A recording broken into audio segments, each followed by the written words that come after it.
Number 77, Red Grange, who galloped from the campus of the University of Illinois to a struggling NFL. He filled stadiums with his breathtaking runs as he barnstormed across the country, bringing credibility to pro football. As the game matured in the 50s, one of the stars was Hugh McElhaney. One of the most exciting and elusive of runners, his outstanding peripheral vision made him a dangerous threat anytime he broke into the open field. During his 9-year career with Cleveland, Jim Brown practically defined running in the 60s. Still considered by many as the best ever, Brown was a unique combination of size, strength, and speed.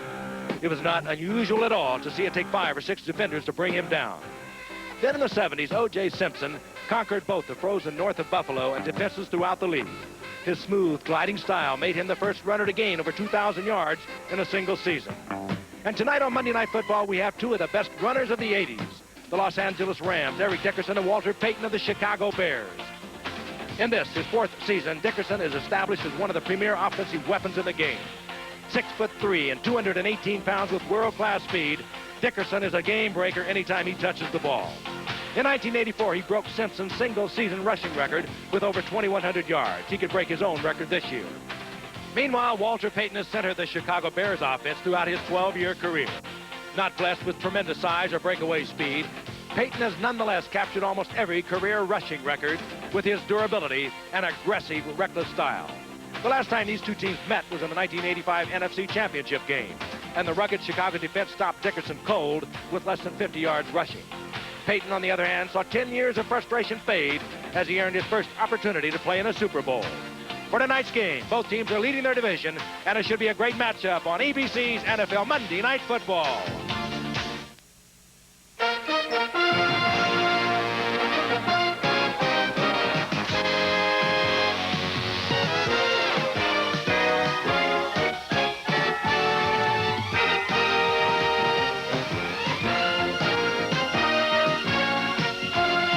First and 10, their own 46-yard line.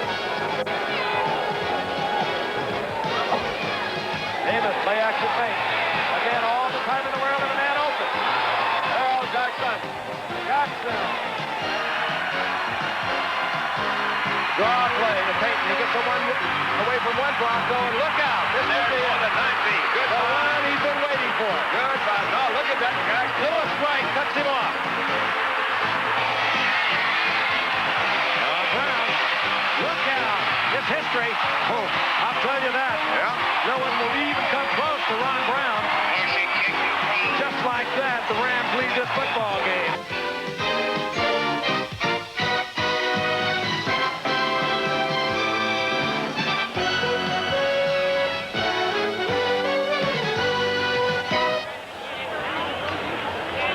Tonight, live from Soldier Field in Chicago, Illinois, the NFL champion Chicago Bears beat the Los Angeles Rams.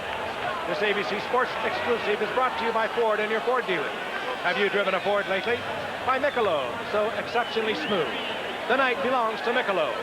The breakfast of champions, Wheaties, what the big boys eat.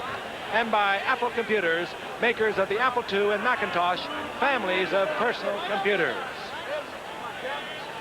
Hello again, everyone. I'm Frank Gifford, and welcome to what we think will be a very special night. We, quite frankly, are glad the World Series is over, and we'd like to welcome all of you back. Tonight, it's going to be the world champion Chicago Bears with the one and only Walter Payton going against the Los Angeles Rams and the one and only Eric Dickerson. Both of these two teams have great defenses, so we should have a very interesting night. And for Chicago, they will be, once again, without the services of their fine quarterback, Jim McMahon. He is missing his 4th game of this season, or at least we are told he is going to miss, and we think that he will. He tried to work on Saturday. The shoulder was very sore. So, once again, the Bears will go with Steve Fuller, who started the game. The Bears lost a couple of weeks ago, 23-7 to Minnesota. And for the... Here is Steve Fuller. He, of course, came from the Los Angeles Rams, traded here 3 years ago, and has been a backup to Jim McMahon for many years. And without McMahon, the Bears' offense is pretty much reduced to Walter Payton. But when you reduce it to Walter Payton, that is not too shabby. Meanwhile, the Bears' defense, well, they think they play offensive football pretty well, too. And that was the case against Detroit last week when they scored the game's only touchdown in a 13-7 win. And when you talk to some of these Bears, and there's a look at Walter Payton, when you talk to some of these Bears defensively, they seem to be almost licking their chops at an opportunity to meet this Ram football team, which they think is totally one-dimensional. That one dimension, of course, being the running back, Eric Dickerson. They predicted again in the NFC Championship game last January that Eric Dickerson would cough it up 2 or 3 times. They predicted they would shut the Rams out. Well, they shut the Rams out 24-0, and Dickerson did indeed fumble a couple of times. But then again, when you talk to the Rams, and particularly their head coach, John Robinson, as Al Michaels and I did this morning, you get the feeling they do not hold this Bear team in awe anymore, as teams did maybe a year ago when they were so outstanding and so outrageous on defense. Al, did you get that feeling from John? They get the feeling that they can come in here and play them pretty equally. They do. They also have no sympathy as far as McMahon and the quarterback situation is concerned, because the Rams always have a quarterback controversy of sorts, or at least a quarterback situation. Remember when training camp started this year, it was going to be a battle for #1 between Dieter Brock, who wound up getting injured, as you look at John Robinson, and Steve Bartkowski. Brock probably out for the year. Bartkowski with a bad knee. He could see some action tonight, but it will be Steve Dills, the 30-year-old journeyman out of Stanford, who gets to start. And as far as the quarterback of the future is concerned, we all know that is Jim Everett, the Purdue star whose rights were acquired from Houston a few weeks ago. There is tonight's starting quarterback, Dills. But as John Robinson told us earlier today, if he were to thrust Everett into his NFL debut against the Bears on Monday Night Football, the Better Business Bureau should investigate him. Meanwhile, the quarterback for the Rams this year, as in past years, seems to be nothing more than an accessory. They win with D&D, Dickerson and defense, and that's how they'll have to do it tonight. And if they do indeed win, they'll be a game and a half up in the NFC West over Atlanta and San Francisco. So here we go from Soldier Field on a chilly night, temperature in the upper 30s and breezy per usual in Chicago. The Rams on top in the NFC West, and the Bears, if they win, will have a 3-game lead over the Vikings in the NFC Central. And Chicago to receive, and back deep, Dennis Gentry, number 29, and Thomas Sanders, number 20. And for the Rams, kicking off will be Mike Lansford. The Rams having a very difficult time scoring points. The Bears as well over the past couple of weeks, but both teams with exceptional defense, big defensive plays. The special teams have been very good, generally speaking, and here we go. Lansford with a short kick, and it's Sanders from the 12. 20, 30, Lansford can't get him, but Cromwell does. Good run back as Cromwell runs him out of bounds up near the 43-yard line. Fuller now the quarterback, with McMahon on the bench and Tom Zach on the bench, and Flutie not yet activated. Payton, of course, and Suey bothered with rib problems. Galt and Ortego, the wide receivers, and Moorhead, and there are the men up front. Covert bothered by a bad arm of late, but he's in there. So the Bears out of the eye, with Suey the fullback, Payton the tailback. And Moorhead in motion, and it's Payton for an 8-yard gain to the Rams' 49-yard line. Mel Owens, 58, the outside backer, making the tackle. Now the Rams defensively, 3-man front, Reed, Miller, and Doss. Jeter is hurt. Owens, Giroux leads the team in tackles. He's taking Jim Collins' spot. Eckern and Wilcher outstanding. Gray having a good year. Irvin, Johnson, and Cromwell was secondary. Rams have had to make a change defensively because of the loss of Charlie DiGiornay, their nose tackle. They have brought in the defensive left end, Sean Miller. He's playing over the nose, number 98, and Doug Reed is starting at defensive left end, number 93. 2nd and 2, Moorhead in motion again, and Payton has the first down. And so Walter with a 7-yard pickup. Tom Thayer, 57, led the charge over the right side. As you look at Payton's figures, and he begins the night with 15,537 yards, about 3,000 more than Jimmy Brown. He is that far ahead of the man who for so long was number 1.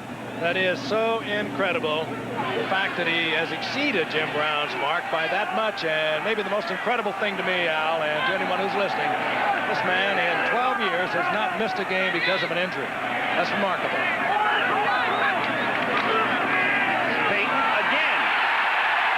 Looking like a replay. 8, 7, and now 9 as he takes it down to the 34-yard line. Johnny Johnson and Nolan Cromwell, the two safeties, come up to stop him. Let's take a look at it, and once again, he'll be led by Matt Suey, number 26, and the Bears are going right at the middle. I spoke a moment ago about the loss of Desjardins with a back injury and the shifting of Sean Miller back into that nose tackle spot, and that's exactly where they're going, and they're just ripping up yardage at the moment. One thing the Rams do not want to do is get behind the Bears early, because the Rams really don't play great catch-up football. Second and a long yard, and it's Payton again. And this time his shortest gain, but good enough for a first down as he takes it to the 31-yard line.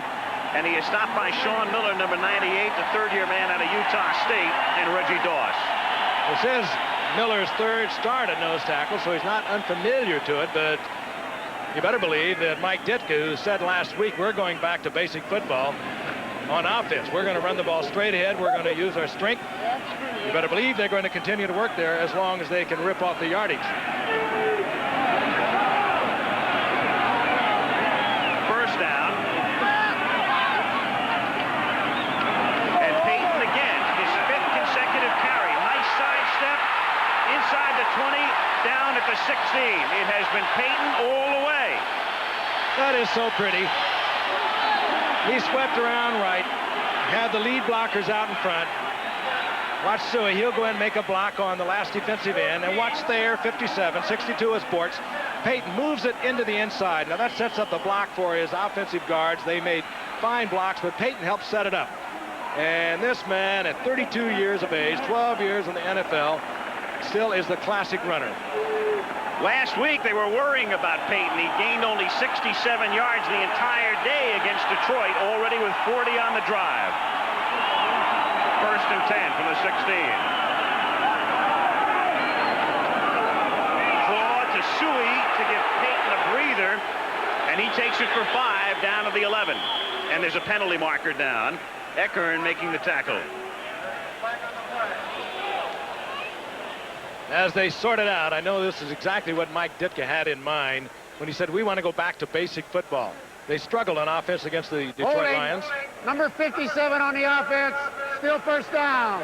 Tom Thayer holding, but they struggled last week against Detroit, and Ditka in the second half was upset with it. He said, we're going back to basic football. We're going to run it straight ahead. We're going to give up all of the fancy stuff, and we're going to just play bare football. And thus far, with the exception of that holding penalty, it has worked very well. First and 20, 4 minutes into the game, no score. Bears at the Los Angeles 26. Keep in mind, too, this is a strong Ram defense. Payton, back of Suey, breaks a tackle, then goes down. Johnson came up and couldn't make the stop, and then he finally goes down. Referee tonight, by the way, is Red Cashin. 76 100-yard games in his career. Just amazing. Take a look at him again. As we mentioned, Dickerson having a tough time back in January in the NFC title game, with Dickerson only gaining 46 yards on 17 carries. Well, Walter didn't find it too easy against the Rams either, Al. He went for 32 yards on 18 carries.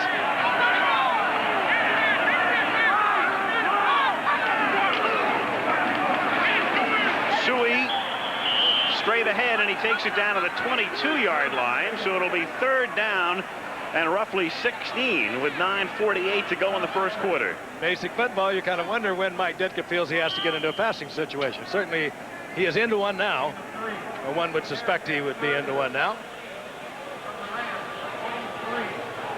Where to go, one wide receiver with Willie Galt, the leading receiver, the former world-class sprinter out of the University of Tennessee. They rarely go to the tight end, Moorhead. They send the rookie Barnes wide to the left, or to go wide to the right, and send Galt in motion out of the backfield. And it's complete to the 15-yard line to Ortego, who takes it to the 14, but well shy of the first down. Mark Giroux put the pressure on Fuller, forcing him to unload in a hurry. So Ortego and the Bears come up a little short, and in comes Butler, who has not missed a field goal attempt since the second week of the season. Butler last year missed 7 all year. He missed 6 in the first 2 weeks. Half kiddingly, he said after the 4 misses against Philadelphia in week 2, I'm not going to miss another one the rest of the season. And so far, he's lived up to that promise. This one is 31 yards. Bears using about almost 7 minutes on that drive to set up this field goal. Flag down. The kick was good, but it's a penalty marker.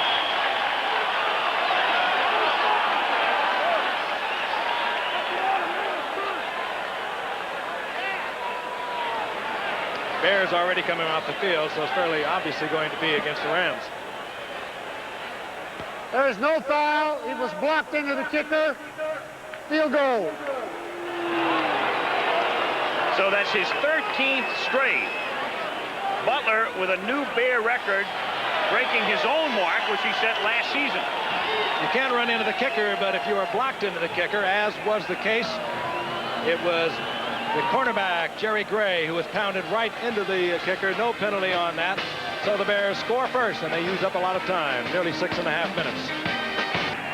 The Chicago Bears, thanks mainly to Walter Payton on that first drive, marched for a field goal, and back deep to receive for the Los Angeles Rams, Charles White and Ron Brown, as Butler puts it in the air, and it's a short angling kick and bounces into the hands of White at the 13.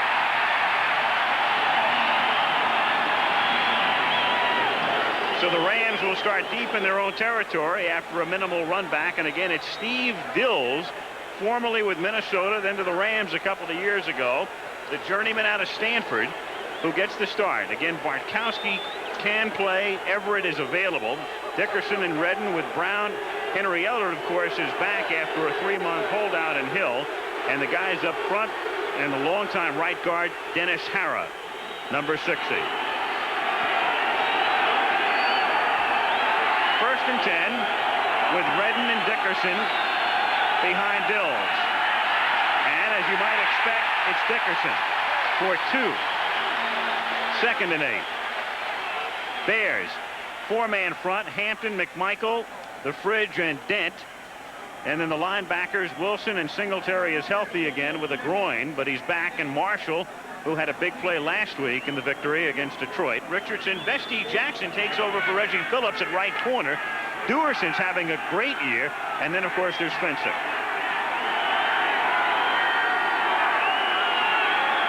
Second and 8.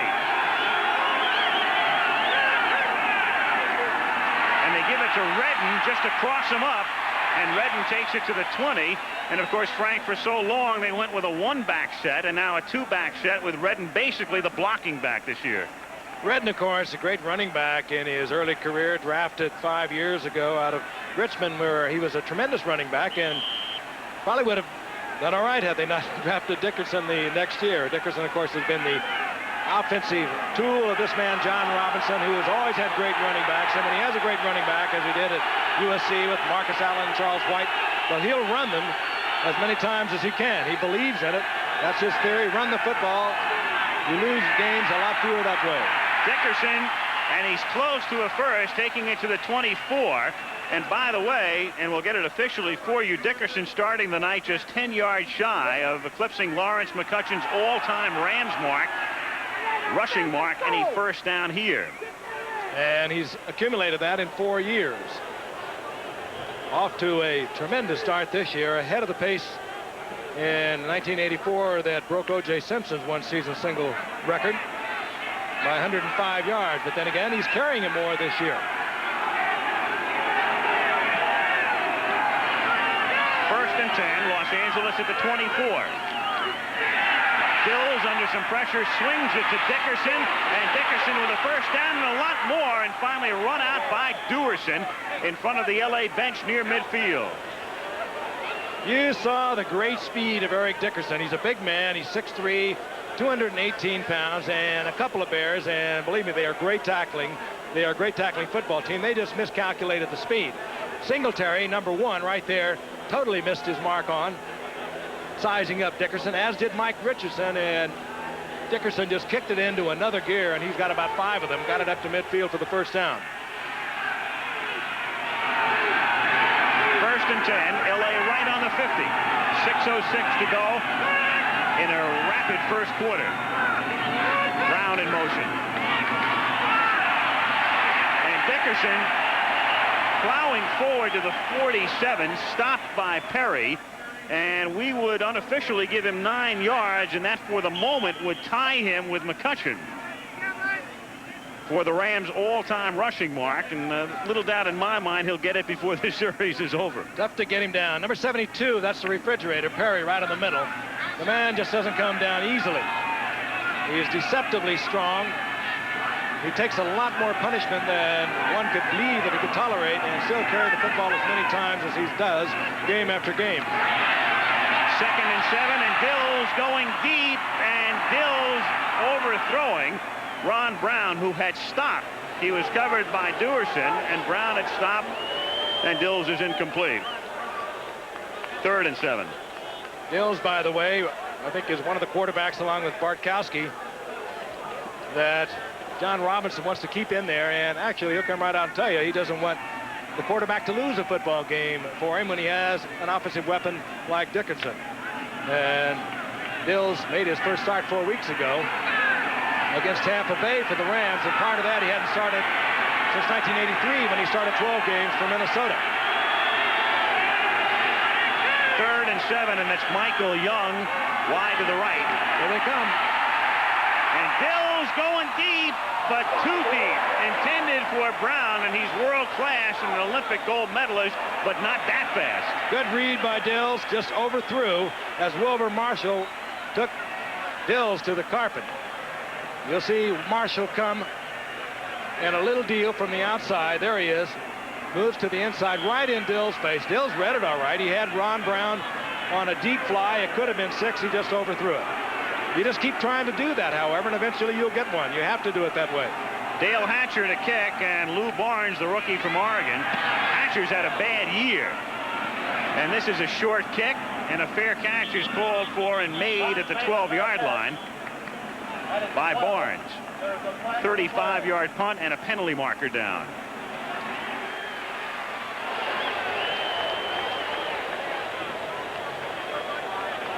And the Bears very much indicating it's against the Rams as Ron Rivera, the special teams captain, gets the word. Illegal motion, number 49 on the offense, still 4th down. Mickey Sutton. Should be a break for the Bears. The kick taking it to the 11-yard line. Dickerson right there, and unofficially now he and McCutcheon sharing the Rams' all-time rushing mark with 9 yards on this drive. Hatcher, same type of kick, even shorter, and a fair catch is called for and made by Barnes at the 20, so the penalty costs the Rams 9 yards. 32-yard punt, and we have 5 minutes to play in the first period. Trying to turn their season around, but the Cleveland Browns are in a struggle for the top of their division. They meet next week on ABC's Monday Night Football. I think only with a graphic like that can you truly appreciate the greatness of Peyton. As you can see, more than 3,200 yards above Jim Brown, and then there's Harris and Riggins and Simpson and Dorsett all kind of lumped in that same area, and then there's this man all by himself and still going strong. Not to dilute it, but Jim Brown only played 9 years, and most of his seasons were 14-game seasons. And it's Peyton adding to his mark, but only by a yard or 2, and it'll be 2nd down and 8. Well, you played against Brown, and now you've seen Peyton, Frank. I used to watch Brown. I would come off the field, and like everybody else on the offensive unit, would go back just to watch and see what he was going to do. We beat them many times. I don't think you can really compare. If I had to be pinned down to it, I would say that Jim Brown is the greatest running back I've ever seen. The fact that he put it together in 9 years says an awful lot, and in many 14-game seasons. Peyton on 2nd and 9. Hit by Cromwell and dropped at the 23-yard line. The difficult part of comparing it is the fact that Walter Payton, when he came up 12 years ago, for so many of these years, he played on a fairly lousy football team. And I'm talking about his offensive line. He would take tremendous poundings through those early years up until actually 3 or 4 years ago. when Mike Ditka arrived and they started to build an offensive unit. So it is really difficult to compare backs from different times, as it is receivers. The four horsemen, by the way, you're interested, average 155 pounds. So how do you compare them? There really is no way. 3rd and 7 from the 23 out of the shotgun for the first time tonight. And with Galt going in motion, Fuller throwing for Galt, can't hold it. Johnny Johnson might have gotten a hand on it. It would have been a first down. Instead, the Bears are forced to kick with 3:22 to go in the period. If he didn't get a hand on it, Johnny Johnson was very close, and the Rams, I know, like to see that, because Johnny Johnson is coming back from a knee problem, arthroscopic surgery, as a matter of fact, in preseason, and he has been gradually working back into the lineup. And with Johnson back there, along with Cromwell, the other safety, they are fairly solid. Speaking of gradually working his way back, here's Ellard returning a punt for the first time since he re-signed, taking it at the 37-yard line after a fair catch. So Ellard, a great punt returner and a man who held out until last week. The fair catch and a first down for LA at the 37. Bears 3, Rams nothing. There they are on the Rams bench, the once and future quarterbacks. Bartkowski, injured, bad knee, could play tonight. And Everett, who will be the man down the line. The future is not now, but it's soon. Did they want him? They gave up 2 number 1s, a 5th-round pick, an all-pro guard, and another player. First down, Los Angeles in the 37. Bears ahead 3-0. Late stages, first quarter. And Dills going deep, and it is incomplete. Good coverage on the play as Henry Ellard was shadowed by Bestie Jackson. And so the Rams, just to mix it up a little bit tonight, Dills coming out and throwing deep on the first 2 series. Perry in the middle, the refrigerator. They loved him in London. The show actually began here a year ago for Perry, working against the rookie Tom Newberry, who filled in for Kent Hill when he was traded to Houston in that trade that brought Jim Everett. And Newberry is going to see a lot of the big man, the 300-pound Perry, tonight. He plays right on his nose. Mike Goulman is in motion, and Eric Dickerson with that little run right there has just put his name in front of Lawrence McCutcheon. However, there's a penalty marker down. So McCutcheon is still in the book, still in ink anyway.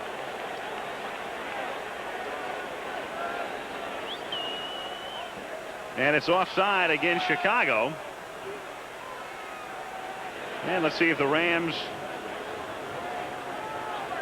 accept the penalty, which they will. Offsides, number 58 on the defense, still second down. Wilbur Marshall. Who, me? Yep, you. So the Rams accept the penalty, and Dickerson will have to wait for one more carry at the 42-yard line.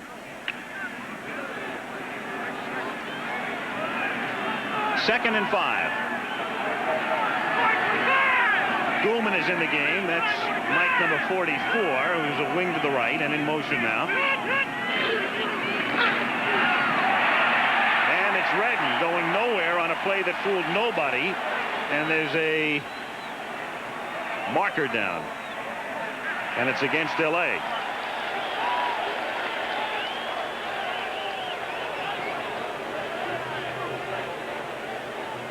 This game really does not have a lot of promise of being terribly pretty.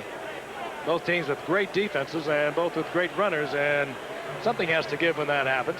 There's John Robinson again. He loves the running game. Holding, number 66 on the offense, still second down. Newberry finding a way against Perry. The rookie out of Wisconsin, Lacrosse, costing him 10 and making it second down 15. Right in the middle once again, and number 66, Newberry, finding one way to handle the big man. It's a good grip on him, tosses him to the side, and the Rams get the penalty.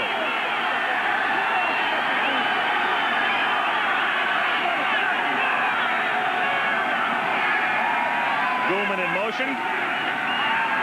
Dickerson turns it back and gets dropped at the 31. And Wilbur Marshall is there to make sure he couldn't turn it back. Here's so much of Singletary, and indeed you should. He's a great player at the middle linebacking spot, but Wilbur Marshall seems to get better with each game. Here is Dickerson. If he could have got that back around the corner with his speed, he might have turned it into something major, but Singletary is there. Marshall is there. Marshall, of course, scored the only touchdown in the game last week against Detroit in that 13-7 victory. They are very opportunistic. If they get to you often enough, they're going to strip the ball, and one of these in the black jersey is going to get it into the end zone. Eric's having a tough time getting that record, and there's another penalty marker, and that will be the record, or would have been anyway, except for the marker. And there are two of them, in fact, as he takes it after the 36-yard line. I think Lawrence can breathe easy one more time. Yep. No, this time it's going to work against Chicago, but they'll take the penalty, though. They will take the penalty. So that'll negate the run. No one said it would be easy, Art. Offsides. Number 95 on the defense. Still third down. Dent. Super Bowl MVP. Mike Ditka now in his 5th year. Handpicked by Papa Bear Hollis, who loved Mike when he played here, as he did for 6 years. I played against him in the '63 NFL championship game, but he really set a new dimension for tight ends. He was a battling, fighting tight end. Also one that in 1 year had over 70 receptions. 3rd and 10 out of the shotgun. Dills incomplete. And taking a shot on the far side was Brown, who was double teamed. Hit by Fensick. 4th down. If you watch that, you understand why they don't throw it too often. There was obvious zone coverage. We had Richardson there, and coming across was Durison, Gary Fensick, and taking the shot there from Fensick, but Dills had no chance to get that ball in there. Overthrows the ball and brings up the punt. So Dills is 1 out of 5 for 26 yards. That on the swing to Dickerson. Barnes is back to receive. Hatcher to kick. Hatcher, who made the Pro Bowl last year, almost had that one blocked. End over end, flag down, fair catch made at the 25, and they ran into Hatcher. And it was Sean Gale and Dave Duerson who were both in there. They came very close to getting to the ball, and however, they're going to be guilty of roughing, and that should give the Rams the first down. Take a look at it again. They almost got this. A few moments ago, they almost got to Hatcher. There it is right there, Gale, and then Duerson. Duerson played it right. He went the kicker. Number 23 on the defense. First down. Gale took the wrong line to block the punt, and therefore he caught the kicker, draws the penalty. Duerson just about got it himself. He was almost pushed into him. Wiltshire there to make the block. But it's a first down for the Rams at the 42-yard line. 46 seconds to play, first quarter. And watch out McCutcheon. Yeah, right. He's had as long a respite as McCutcheon as anybody has a right to expect. From the 42, Dills to throw again, and dropped at the 45 by Ron Brown, who was there. Passed right on the numbers, and he couldn't hold it. Dills had that right in there. Let's take a look at it again, and keep in mind, if you are blocked into the kicker, there is no foul. And there's Sean Gale. Pushed a little bit, and then rolls into the kicker. The reason they have such a severe penalty on this, because that kicker, he is so vulnerable when he comes completely off the ground, gets the ball away. He is terribly vulnerable to a serious leg injury. 2nd and 10 after you had looked over the shoulder of McMahon with Brown going in motion. And Dickerson just about a yard as William Perry makes the tackle. We'll see if officially they give him the one he needs, and they say no, it's no gain. Eric having a tough start tonight against the Bear defense. Same defense, although they play a little differently under their new defensive coordinator, Vince Tobin, than they did under Buddy Ryan a year ago. They're not so helter-skelter, more disciplined. They use a lot of the 4-3, the over and the under, occasionally going back to the 4-6, but they're much more disciplined. But it was the defense that shut Eric totally out in the NFC Championship game, holding to 46 yards on 18 carries back in January, and I'm sure that he is terribly frustrated at this point. Bears on top, 3-0. We'll be back with the second quarter. Who's the analyst on radio? There is McCutcheon, by the way, who will salute Dickerson upon Eric's new mark, which may be a while in coming and has been. Flag down on 3rd and 10 and in and out of Dickerson's hands. But a penalty filled late first quarter, and we begin the second quarter with a flag.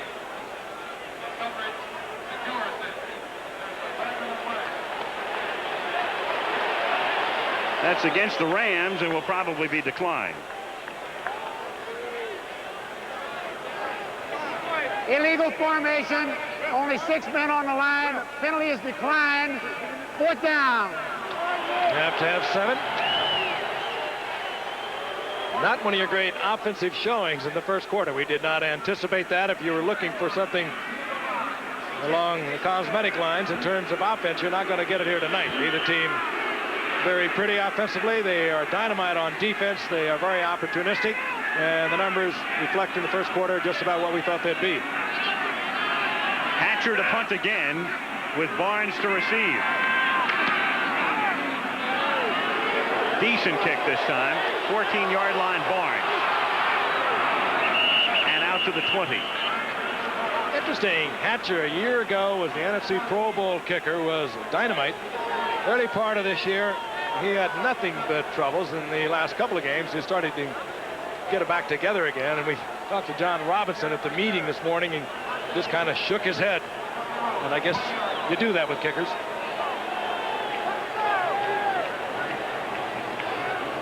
Chilly night.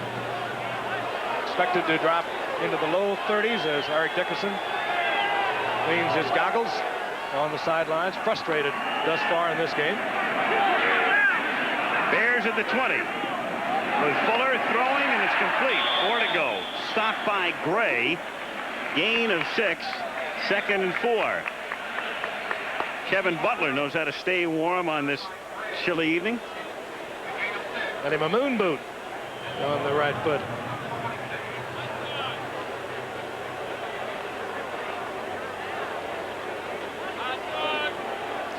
Again, we probably will not see Jim McMahon tonight. Very sore right shoulder, also a very sore ankle. It's been troubling him for a long time and really started to bother him over the past few weeks.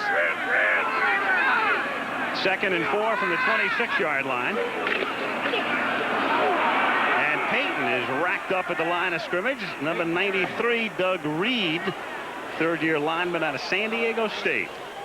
You talk about the defense of the Bears, and of course, really when you talk about them, you're thinking of a year ago because they are 8th ranked in the NFL after 8 games, whereas the Rams were ranked number 4 in terms of yardage given up. Rams have, over the past few years, been a dynamite defensive team. When you have somebody like an Eric Dickerson, who's going to win a lot of games just on his own ability, and you have a great defense, you're going to win a lot of football games. And they're going to do that again this year. Shotgun and the dime setup. 6 defensive backs for L.A. And the pass is still complete to the 31-yard line to Lou Barnes. And the Oregon rookie has a first down at the 40. Real fine read, too, on the part of Fuller. The Rams coming on a blitz, getting Lou Barnes single coverage out on the outside against Irvin. And Barnes read it well, saw the blitz. There's Irvin. Almost had the tackle, but Barnes was able to spin away and get the first down out at the 40-yard line. Good read by Fuller, who, by the way, when he was with Kansas City, started a couple of years there, had a couple of big years. Traded to the Rams in '83, didn't play at all, and then traded to the Bears in '84. 1st and 10 Chicago from the 40. Payton lunges for a couple. Try to work in behind the block of Calvin Thomas, who's in the game with him. Tim Fox comes up from the secondary for the tackle. Offensive linemen huddle over in the sidelines, trying to go back to the drawing board on the Bears defense. Bears have not changed that much. They come into every game with their 46. They still use a lot of blitzing, not as much as they did a year ago. The 4-3 over and under. They are pretty much predictable in what they do. They just have great personnel headed by this man who really is the spirit of that defense, Mike Singletary. 2nd and 8 and 3 flags before the inception of the play. Otherwise, it would have been Neil Anderson. Penalty against Chicago. We would have seen Neil Anderson carrying the ball. He, their #1 draft choice out of Florida. Ball start. Number 57 on the offense. Still 2nd down. Tom Thayer, 2nd time he's been whistled tonight. Talking about Fuller a moment ago, you get the feeling, I think you felt it too, Al, when you talk to these Bear players. They say they are behind him 100%, but they really believe in McMahon. McMahon changes the entire tempo of this offensive team when he's healthy, when he's in there. And even though they like to tell you that they can perform behind Fuller, you get the sense that they really do not come up to it. And he led them to the promised land last year. 2nd down and 13 as Fuller sets up the screen for Brady. Couple of blockers out in front. Walter with a juke step and a fake and out of bounds at the 47. 1st down, vintage Peyton. Beautifully executed screen. At there out in front of it, number 57. Bortz was over there, number 62. Good fake by Fuller over the right side. Good blocks. Peyton with that characteristic high step, gets the 1st down inside Ram territory near the 46-yard line. Walter Payton. Well, it's amazing you forget about those marks when you talk about career receptions because all you think about is rushing. So Fuller leads him up to the 46-yard line. Calvin Thomas is in the game. That's he, number 33. Moorhead goes in motion. Fuller to throw. Going deep down the left side. Overthrowing. Willie Goff. It'll be 2nd and 10. So Steve Fuller getting the start again. You know, we were looking at McMahon. One thing in McBury is Jim McMahon, at least he's a best-selling author. Did you see the New York Times nonfiction list? His book, McMahon, is number 5. Ken Stabler's book, Snake, is number 9. John Madden's new book is 11. And on the rest of the list, you have Bill Cosby, Tina Turner, Sidney Biddle Barrows. I mean, what does she play for? Now, come on. What does Clifton Fadiman think about this? Is she a linebacker? It is a wild list. When are you writing your next book? 2nd down and 10 from the 46-yard line. Draw. Peyton takes it to the 43. And it'll be 3rd down and 7. Talking about McMahon's book, he actually doesn't respect a whole lot of people either. He is really a character. When they talked about signing Doug Flutie, he pouted, said he didn't think that was necessary. Mike Ditka said he didn't care whether he thought it was necessary or not. Went ahead and signed him. You get the feeling that McMahon has a lot of support around him. We talked to Dan Hampton today, and we asked him about Doug Flutie. He said, well, look at it this way. Go and get stuff. We'll put a suction cup on him, strap him on the back of Perry, and use him as a running back. 3rd and 7. Shotgun. Fascinating team. They just keep winning. They keep you interested. Galt running a post pattern, but Fuller's going to run with the ball and takes it to the 39, and he's going to come up 3 yards shy of the 1st down. The tackle by Sean Miller, number 98.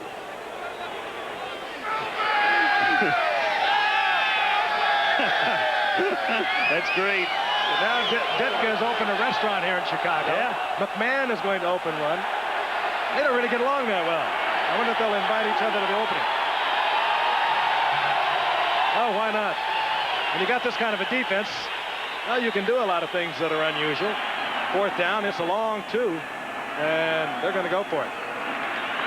He wants this kind of football. He wants the Bears to go back to it, straight ahead, rock 'em, sock 'em. Ditka believes in it, and he said that's where they were going to go. And they come up out of the shotgun on 4th and 3 with Fuller throwing over the middle, a wobbly, incomplete pass. Or to go was the intended receiver. Now they turn it over and they send the defense out, and I know that Mike Ditka feels very strongly in his own mind they'll get the ball back again. Little move to the inside.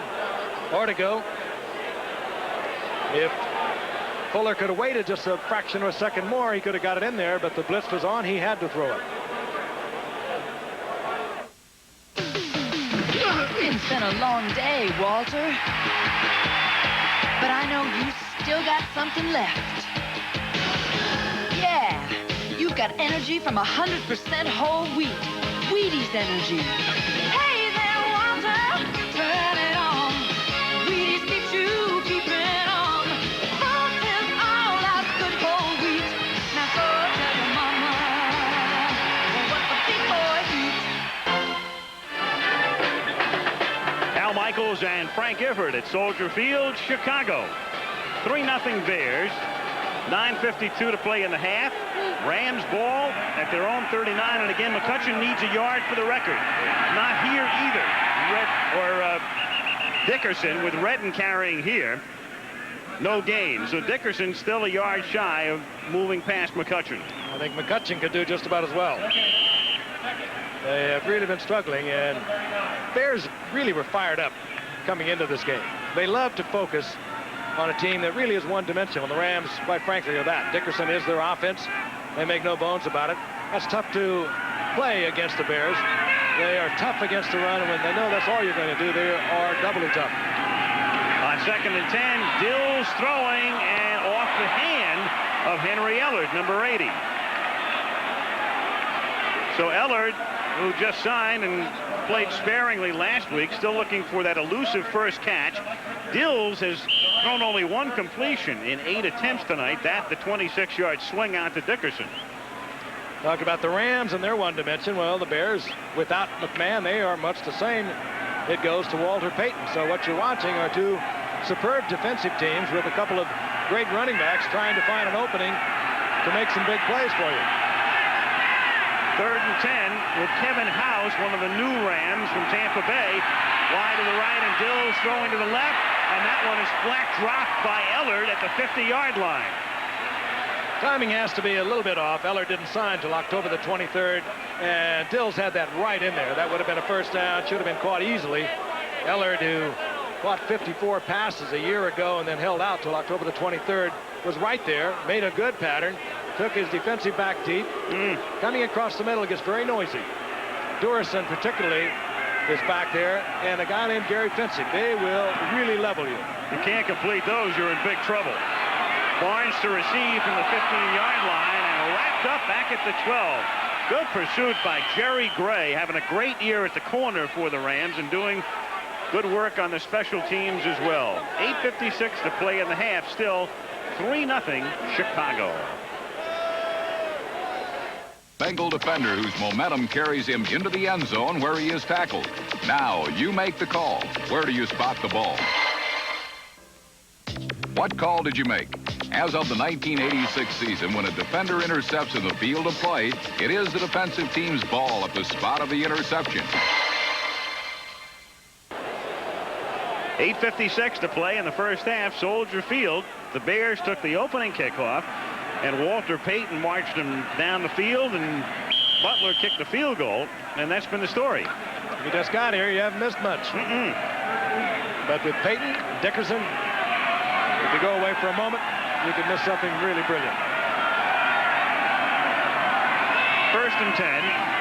Bears from the 13-yard line. Payton, gain of 2.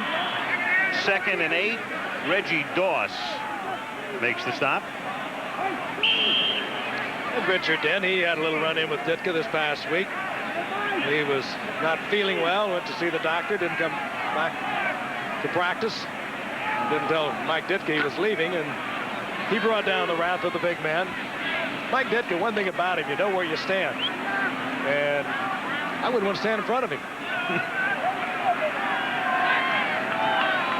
2nd and 8 from the 15. That's Reitman in the slot. And straight ahead goes number 35, Neil Anderson, the rookie out of Florida. And I guess someday he may be the man who will succeed Payton. You never know. Well, he may follow him, but they are going to be some very big shoes to fill. If Anderson, of course, number 1 draft pick by the Bears, had over 3,200 career yards for Florida. Good all-around player, too. Had 25, 26 receptions as a senior. I think an awful lot of him.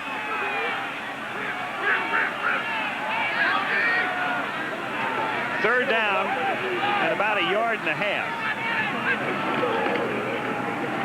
And it's Payton trying to get that 1.5 yards and very close to it. Greg Meisner came in, and he'll get credit for the initial hit. And Red Cashin wants to take a look at the chains. Walter knew what he had to get, and he gave it that little extra effort. He'll be very close. Walter has a whole lot of records. His entry in the NFL record book right now looks like a catalog, but he has a lot more to come. And he knew what he had to get, and he got it. One of them is that he has 103 rushing touchdowns. As we watch him again, that trails Jim Brown at 106. There it is. He knew just exactly what he had to get. Great running backs. They don't have to even look over there. They know exactly where they are, what they need. And he was able to squeeze it out. He's amazingly strong. Payton is at 200 pounds. Right now, Payton has Calvin Thomas in at fullback. That's Tim Reitman going in motion. The fake to Payton, and then Fuller throws and underthrows it out at the 37 for Ortego. Fuller knew he had him. Ortego had got himself into a good position, forced Jerry Gray back with a little fly maneuver, and turned in, and he just didn't get it there. Our ABC Sports exclusive is being brought to you by Chrysler Motors and its automotive divisions, working together to be the best. 7:02 to play, first half, 3-0 Chicago. No matter what happens tonight, each team will remain atop its respective division. The Bears would lead by 3. The Rams would lead by 1.5 games with a victory. 2nd and 10. Draw, and this is Calvin Thomas, and he is wrapped up.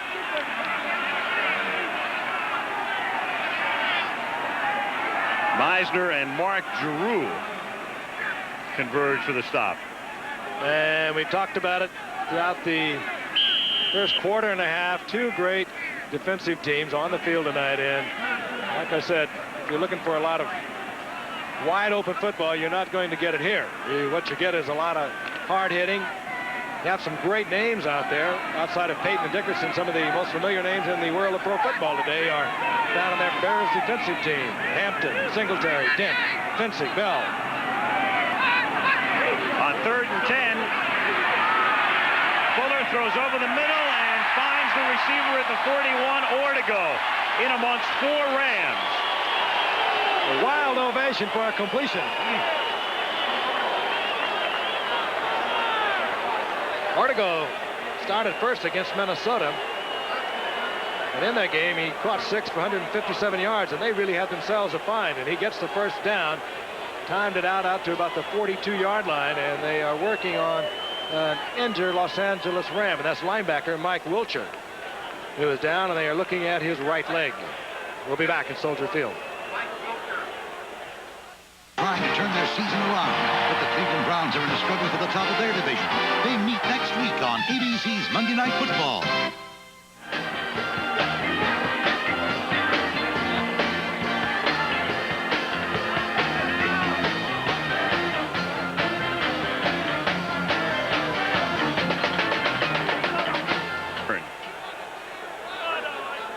As the Bears have it at their own 41, 5:51 to play in the first half, 3-0 Chicago. And Calvin Thomas in the backfield with Payton. And with Ortego in motion, Payton looking to throw. And Walter going deep downfield, trying to hit Gold and batted away. The pass floating, and Vince Newsom was back there to defend. They don't give up much on Walter. He loves to throw the football, and he throws it many times over the course of a season. Let's watch it again. He makes it look good. They pull the 2 guards, Bort 62, Thayer 57. And he flattens it out a little bit early, and right back there in on the coverage was Vince Newsom. He read it all the way. Payton loves to throw the football, and you might recall last week, Eric Dickerson completed his first NFL pass. He had a touchdown shot for the Rams. Hit the tight end, David Hill. Running backs love to throw the ball. Wilcher is back in. 2nd and 10. Fuller complete, and a first down. Lou Barnes making his mark. That's his second catch tonight, and he caught only 2 all season coming in. Those were his figures coming in tonight, and 2 catches in the game here. Fuller with a lot of protection. The Rams bringing the outside linebacker. That was Wilcher back into the lineup. Getting it out to Barnes, and Barnes for the first down to the 45-yard line. Good move by Barnes. He bought the respect of the cornerback and gave Fuller ample room to get it in there. 1st and 10, Chicago at the Ram 45. Peyton, nothing. -1. Wilcher and Leroy Irvin coming up. 2nd and 11. The happy defense. Interesting as you look at Singletary on the sidelines. Really, they're household names, these Bears, who, of course, won the Super Bowl 46-10 over New England, swept through the playoffs, wiping out the Rams 24-0. Meanwhile, the Rams actually, statistically, have played better defense thus far this season. But some of the names new to a lot of people who don't follow this game very closely. 2nd and 11 from the 46-yard line. Screen, but incomplete. Calvin Thomas was there, but the pass wasn't. 3rd down. Fuller started his career with Kansas City, you might recall. Then he did spend 1 season as a Ram, 83, but never threw a pass that year. Interesting, if you were with us at the very beginning of this game, the Bears came out, marched right down the field. It looked like they were going to make it ever so easy. They were ripping off 5, 6, 8 yards a pop with Walter Payton. All of a sudden now they are really struggling against a tough Ram defense that is not doing anything differently. They stay in their 3-4. They blitz on the obvious 3rd and long, 2nd and long, and that's about it. They're just strong personnel-wise. Here comes the blitz. 3rd and 11. Fuller scrambling and hit hard at the 40-yard line, short of the first down by 5. Kevin Green, the extra backer in there to make the play, number 91. And the Rams shut the Bears off again, but bring out the 4th down, keep them out of field goal range. I'm thinking, Frank, that one of the big stories in terms of what Chicago's doing to the Rams is we've been sitting here now for about 45 minutes talking about Dickerson breaking McCutcheon's record, and he still hasn't done it. He had 10 going in, he still needs 1, right? He got 9, lost a yard, gained a yard back, and he's still stuck on 9. And we're down to 3:55 to go in the half. Maury Buford short hops the snap and then angles his kick, and it goes out of bounds, and they'll mark it, but it will pin the Rams deep. Not as deep as the crowd would like, but the 13 is where they'll put it. The cheers turning to boos as the official walked up the sideline, and they mark it out there somewhere around the 13-yard line. We'll be back. You know, when I first took this crazy job, they were ready to bury Chrysler. Last year, you made us the fastest growing car and truck company in America. We did it by coming up with what this country needed.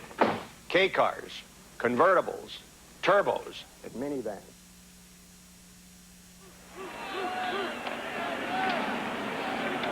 Al Michaels, Frank Gifford, Soldier Field in Chicago. That'd be a bestseller. Go ahead, Pal. Yeah, right.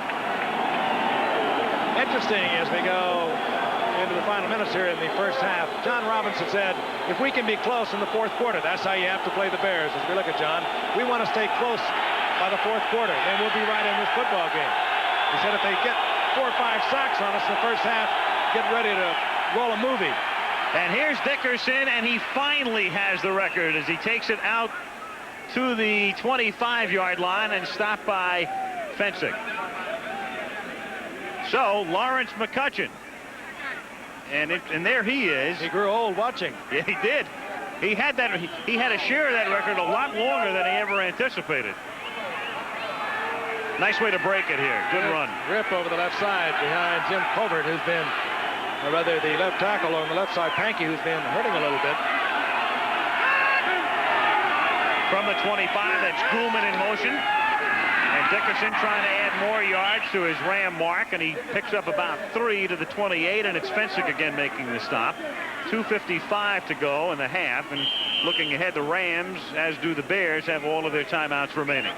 I guess you could say, even though we're still in the first half, that Robinson is rapidly approaching a couple of his goals, and that is not to get his quarterback sacked 4 or 5 times. And he did say that. If that happens, he said, get ready to run an old movie because we'll be out of it. And he did want to be close going into the 4th quarter. 2nd and 7, and it's Dickerson back of Redden. Cuts it back inside to the 34. Mike Richardson in on the tackle. Thing about Eric Dickerson, and frankly, unlike Walter Payton, Dickerson, if he ever turns the corner on you, he can be gone. He has that 9.3 speed, really world-class speed, where Walter he'll batter you, he'll beat you up, he'll run. But up the outside, his long runs will be 20, 25, 40 yards. Dickerson, he can take it from anywhere on the field. He is that kind of a weapon. 2-minute warning at Soldier Field in Chicago. This one pretty much according to pregame form. 3-0 Bears. If you follow football, you know about the Rams and all of their quarterbacks, and there it is over the past 10 years. Namath and Hayden, Ferragamo, Rutledge, Pastorini, Burt Jones, Jeff Kemp, Dieter Brock, Barkowski, and Dills, and that doesn't even include Everett, who is the future starter. Meanwhile, 3rd and 2 from the 33, and Dickerson has the first down. And out of bounds, stopping the clock at the 42 with 1:54. Rams have always been in some sort of a quarterback mess, as I'm sure you're aware. Al, going back to Waterfield. Van Brocklin. Van Brocklin, when they came from Cleveland to the Los Angeles area. Then later it was Wade and it was Bookich. They have never really settled on one, even though they finally alternated Van Brocklin and Waterfield, and they both had great careers.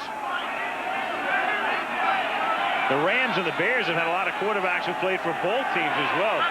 Bukic and Wade, even Fuller, as I mentioned tonight, and jumping offside, Jackie Slater, number 78.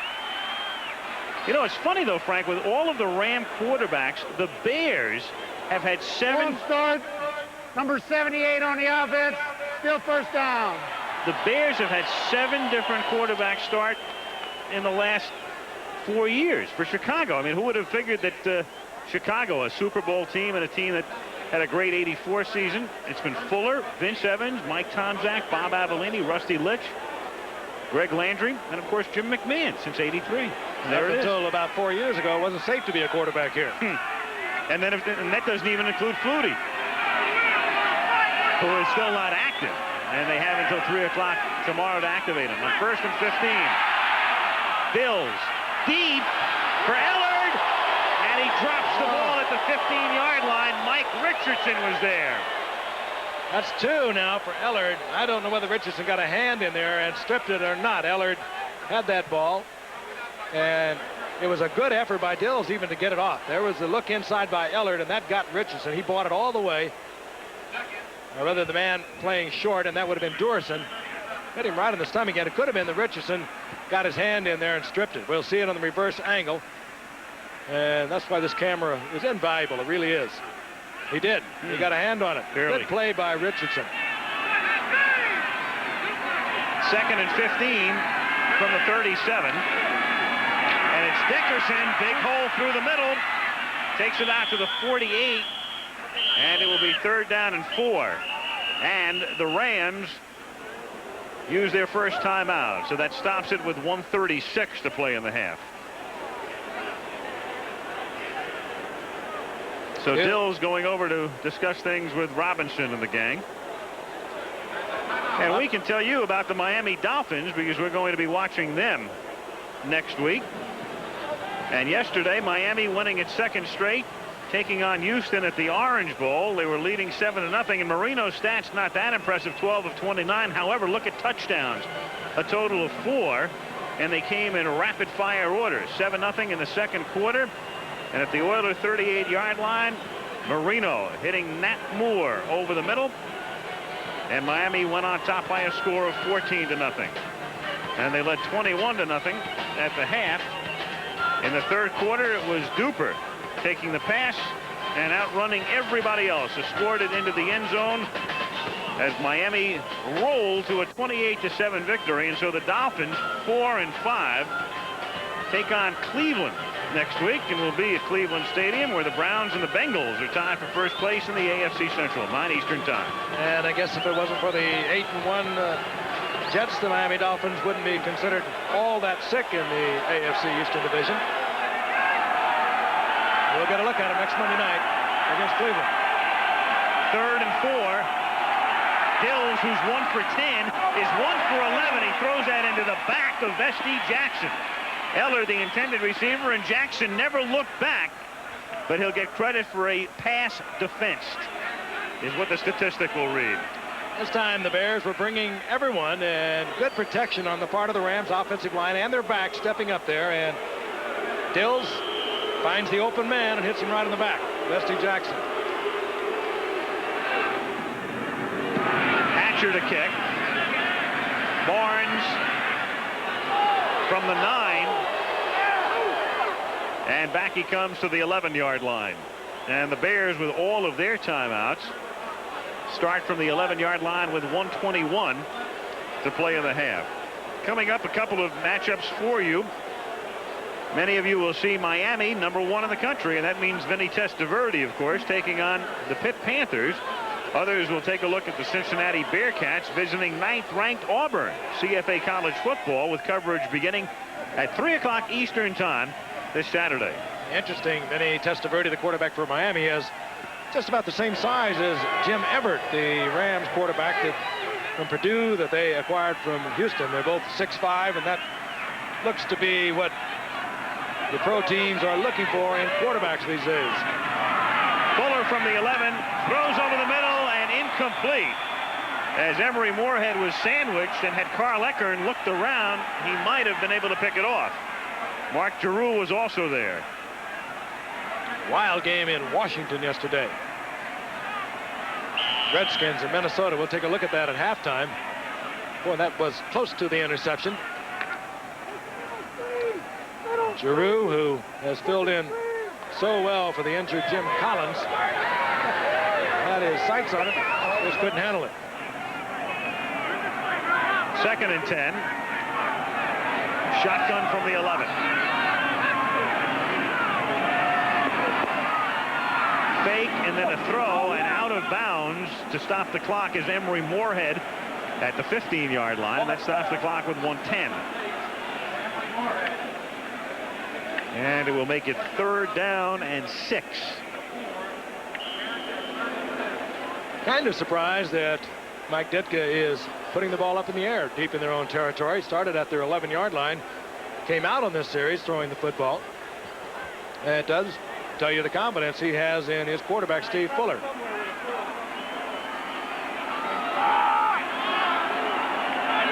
Bolt wide left, or to go, and Moorhead to the right.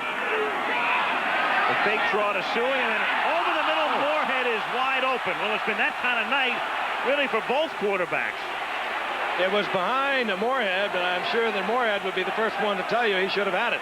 And it would have been a first down out over the 30-yard line. Again, good protection for Fuller. Steps up, wide open. He read it all the way across, put it behind Moorhead a little bit, but it's one he should have had. A good drive tonight has been sacrilegious. 1:05 when the Rams get the ball back. They have 2 timeouts remaining. Good kick and a fair catch, and it's dropped by Ellard. And Ellard pouncing on it at the 42-yard line with a bunch of Bears, and we'll wait for the call.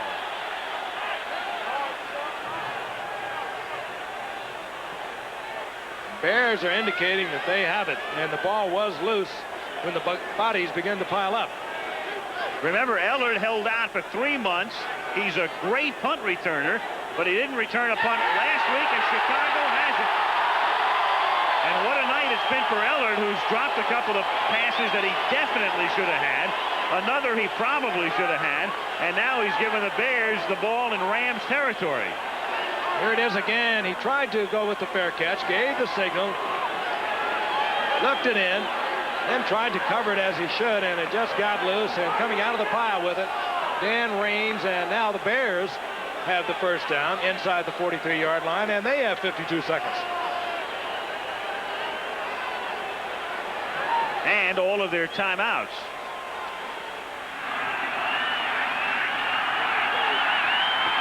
Three-0 Chicago.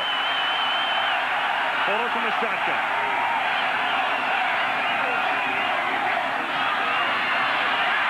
Screen. Payton inside the 40 and out of bounds at the 28-yard line. Good call. The Rams were bringing 3 linemen. They dropped everyone deep into the pattern.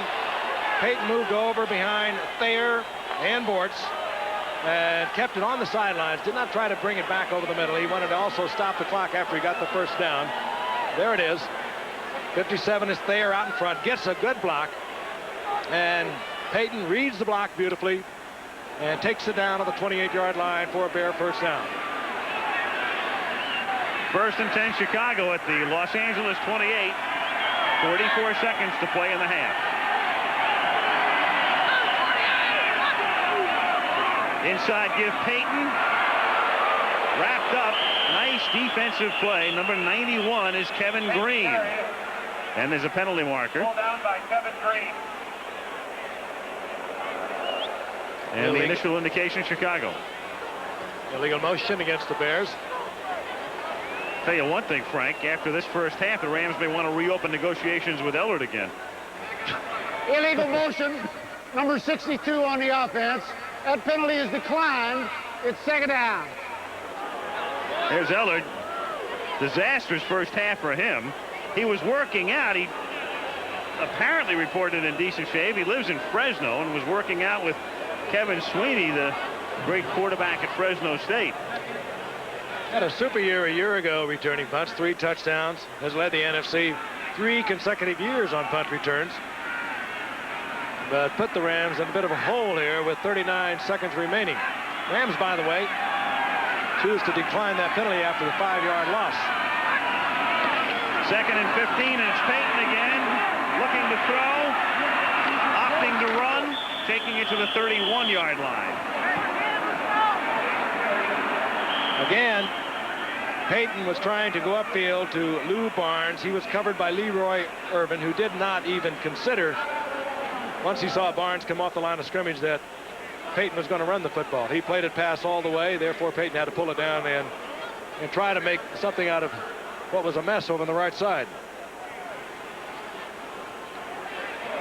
Mike Ditka having a little word with Fuller. Inside handoff. Barnes now is streaking down the left sideline. Payton looks over there. Irvin is right with him. And just makes a little bit out of a mess, as I said. When it collapses on that option, it really collapses quickly.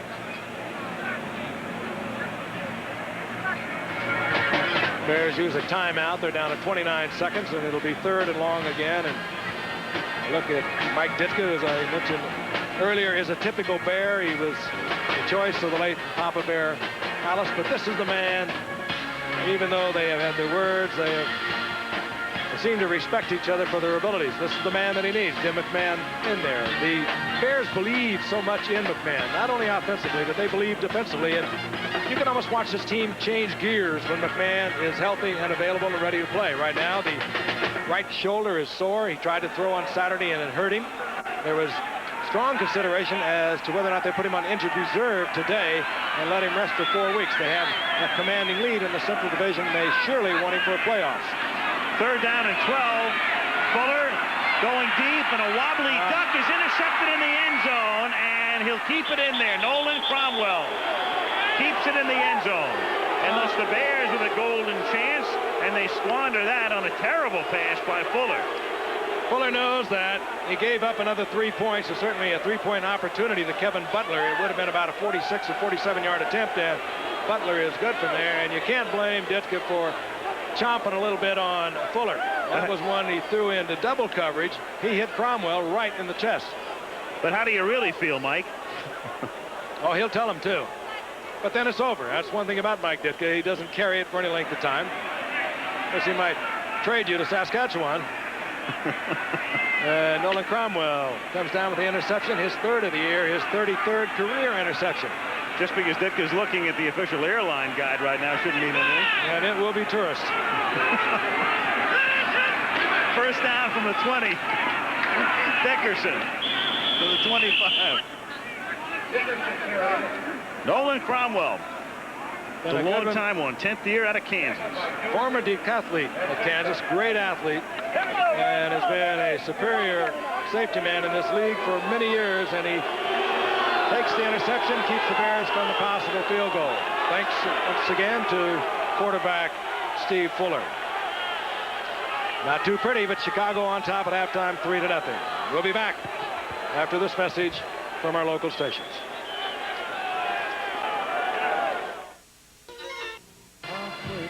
Halftime, Soldier Field in Chicago, the Rams and the Chicago Bears getting it on. The Chicago leading 3-0, both leaders in their divisions. Both Eric Dickerson and Walter Payton held pretty much in check. We're going to be returning to Chicago, but right now we're going to join Peter. Halftime in Chicago, the Bears over the Los Angeles Rams, 3-0.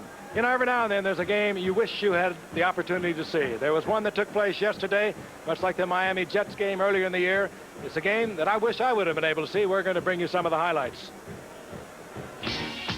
Robert F. Kennedy Stadium in the nation's capital, and what a wild and woolly day it was as the Minnesota Vikings were in town. These two quarterbacks both had great days. Tommy Kramer on the left of the Minnesota Vikings set a club record with 490 yards passing. First quarter action, Washington leading 10-7. Kramer is back, looking deep for a little Leo Lewis. He's wide open at the 29-yard line. He takes it in for a 67-yard touchdown. The Vikings took the lead 14-10. It was to be wild all day long. Third quarter action, Minnesota leading 24-19. Redskins ball, 4th and 2 at Minnesota's 40-yard line. George Rogers on his way to a 40-yard touchdown. Rogers has now scored a rushing touchdown in 12 consecutive games, one short of John Riggins' NFL record. Still in the third quarter, with the Skins still leading 26-24. Once again, Tommy Kramer is back and looking. And once again, he's looking for Leo Lewis. This time, Lewis takes it 76 yards for the touchdowns. The Vikings take a 31-26 lead. Kramer, by the way, took over as the NFC's passing leader. In the fourth quarter, with Minnesota leading 38-26, with just over 5 minutes remaining, the Redskins 1st and 10 at the Vikings 34. Jay Schrader is back. He looks to number 81, Art Monk. And Art Monk is there with a diving, spectacular touchdown catch, but Max Zendejas misses the point after. The Vikings lead 38-32. The Redskins and Jay Schrader kept coming back. Schrader back and looking, chased out of the pocket, looks downfield to the big tight end, Clint Didier. Didier is there with a diving, spectacular catch at the 2-yard line. The reception upheld by the NFL replay official. At first down, a goal to go at the Minnesota 2-yard line. 1:12 left in the game. George Rogers over the left side, touchdown, and the score was tied at 38. Max Zendejas came on for the extra point. And the extra point, would you believe, is blocked, his third missed PAT of the day. One short of the NFL record of 4 set by Joe Aguirre of the 1944 Redskins.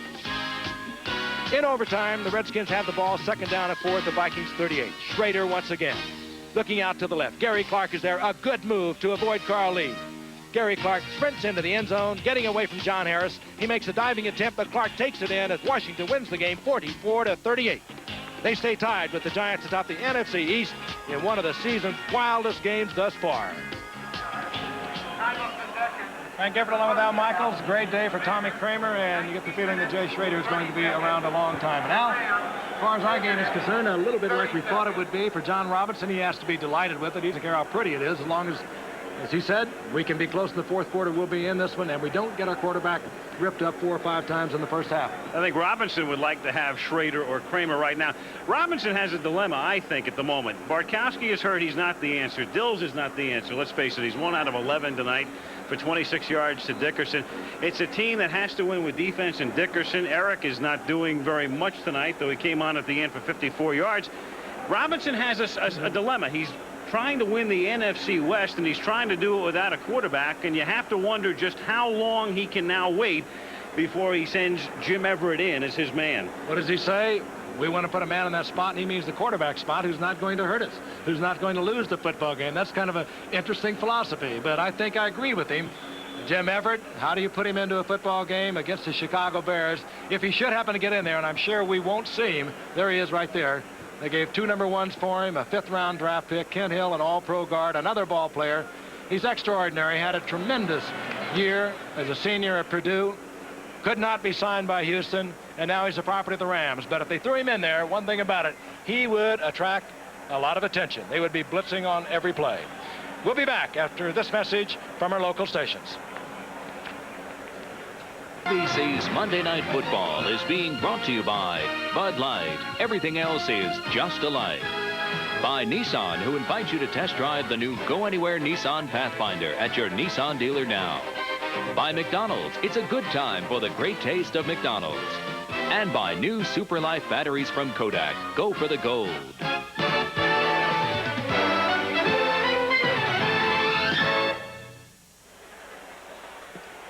Well, it figures the Bears have been involved in the 2 lowest scoring first halves of games this season. Buddy Ryan came in to face Chicago, and it was 3-0 Philadelphia on the 14th of September, a game the Bears eventually won. And then there's tonight, where the Bears, impressively, back of mainly Peyton, moved down the field, were stopped, and a 30-yard field goal attempt by Kevin Butler is the only scoring in the first 30 minutes. Interesting, too, Al, that third quarters are usually the most productive quarters for Eric Dickerson. Robinson knows that. The Rams know that. He seems to get better as he gets more opportunities to carry the ball. He's carried it 11 times tonight, and his third quarters are usually very effective. White and Brown back for the Rams, and the kick goes out of bounds, and they'll do it again from the 30-yard line. So Butler will put it in the air again on this chilly night in Chicago, but it's not that windy. They thought a front might be moving through the area along about now, but the flags basically for Chicago pretty limp at this point. There's Eric pumping himself up on the sidelines. Just talking to John Robinson, he has used Eric Dickerson's counterpart many times in talking to Eric, and I'm speaking of Walter Payton, as kind of something to shoot for. This is where you can be. This is what you really should be striving for, and that is the durability, the consistency that Walter Payton has shown over 12 years. Eric has all the tools to become the greatest running back this game has ever known. Already has the one remarkable record of over 2,100 yards in one season. From the 30. A bouncing kick, and it's fielded as White takes the ball from the 12 and brings it back out to the 38, and it will still be Steve Dills at quarterback. And again, as Robinson said, and we asked him today when we spoke with the Rams coach, and I said, what happens if Dills gets hurt, especially early on? He said, Bartkowski. Bartkowski would be my man. It will not be Jim Everett. I'm fairly confident. And there is Steve Bartkowski, 10 years at Atlanta. Had some great years there with some pretty lousy football teams. Hurt the knees, though, and he has really slowed down considerably. From the 38-yard line, Dickerson gets about 4 to the 42, and William Perry makes the stop. It'll be second down, 6. That's Dickerson's favorite play. You sweep him right. He cuts back. He takes a tremendous pounding because he's going to run into 250, 280 pounders. But if he ever pops it through with his speed, he is gone.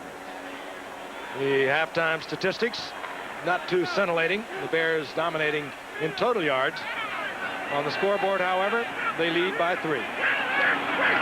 Second and 6. Dickerson on a sweep to the right. Flag down at the 43-yard line. Should be a face mask against Duerson.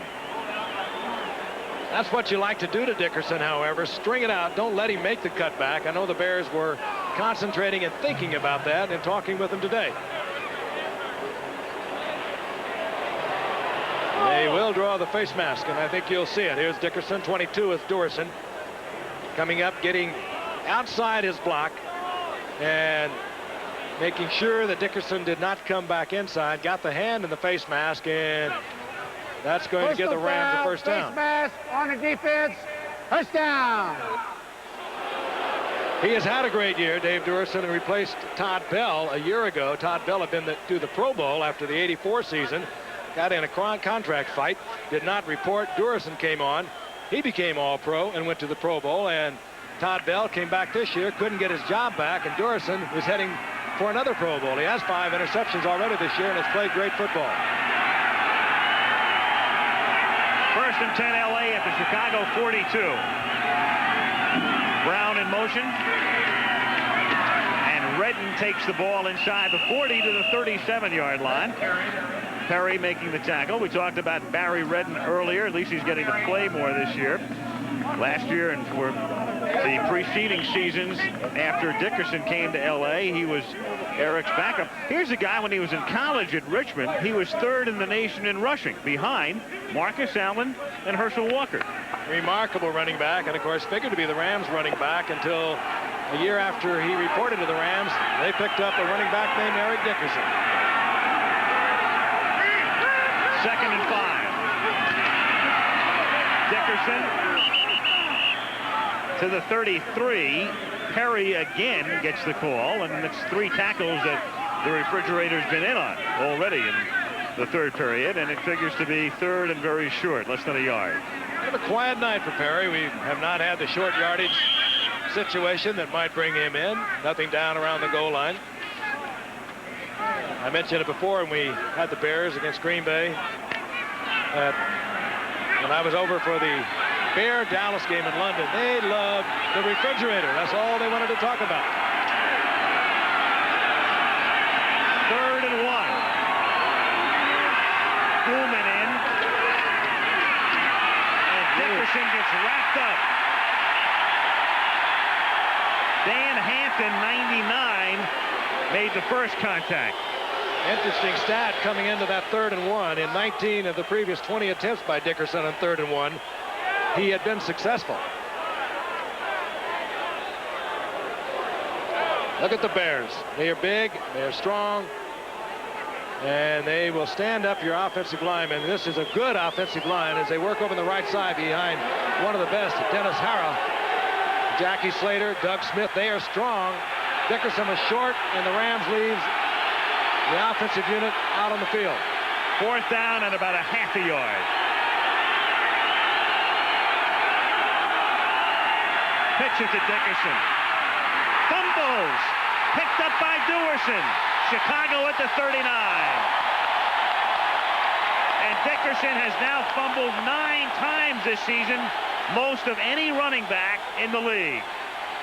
Of course, he carries it a multitude of times, more than most running backs, but he does have a high percentage of fumbles. This year, 1 out of every 26. We'll look at it again. He had the first down easily, had a good block out in front by his lead back, Barry Redden, broke it inside, hit hard, and it was Steve McMichael, probably the most underpraised and undersung of all these defensive linemen for the Bears. By the defense after the ball was recovered. There'll be a 15-yard penalty. First down at 10. The big thing is they will keep the football. Again, McMichael jarred it loose.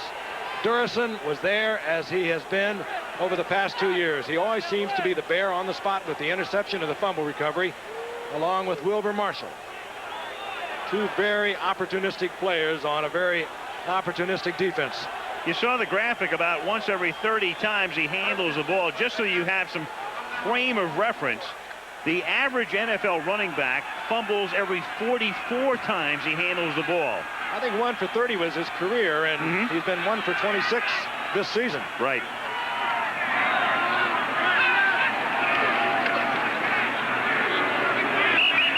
Matt Suey past the 25 out to the 26-yard line.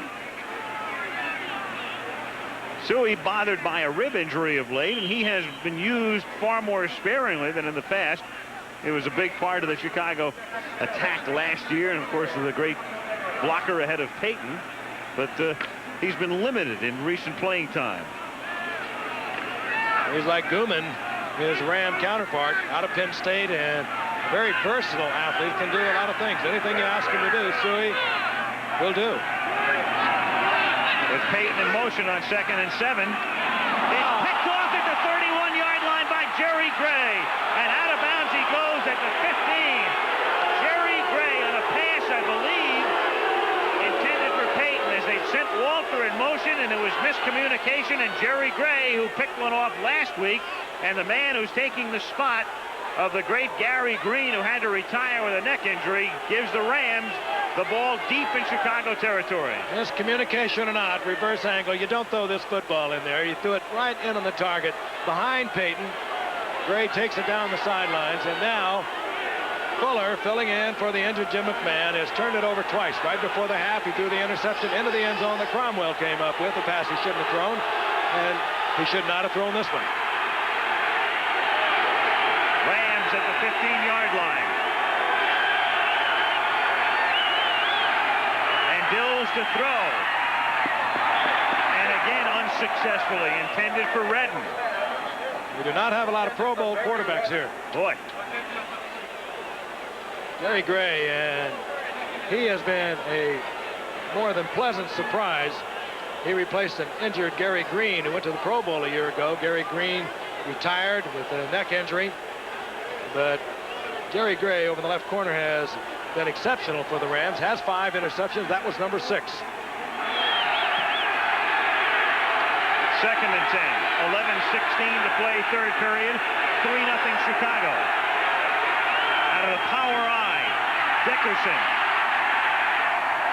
to the 12. It'll be 3rd and 7. Marshall and Dent make the stop. The way this game is going, Rams get a field goal, we could be here for breakfast. Played a lot of this one in the middle of the field. I think maybe Tom Zach is just keeping warm, or it could be that Mike Ditka said, let's warm it up, young man. Second-year man out of Ohio State, who started a couple games earlier in the season for Jim McMahon. Michael Young comes wide to the left on 3rd down and 8 with Eller to the right. And they give it to Dickerson, and he plunges forward down to about the 8-yard line. And it will be 4th down and a long 3. And so Robinson keeping it on the ground, not risking the interception, and hopeful of the tie with Lansford to kick. I think we said something about one-dimensional. Boy. 3rd down and 8. That just accented it. The barefooted Lansford from the 16. So a 26-yard attempt at an angle. Dills holds.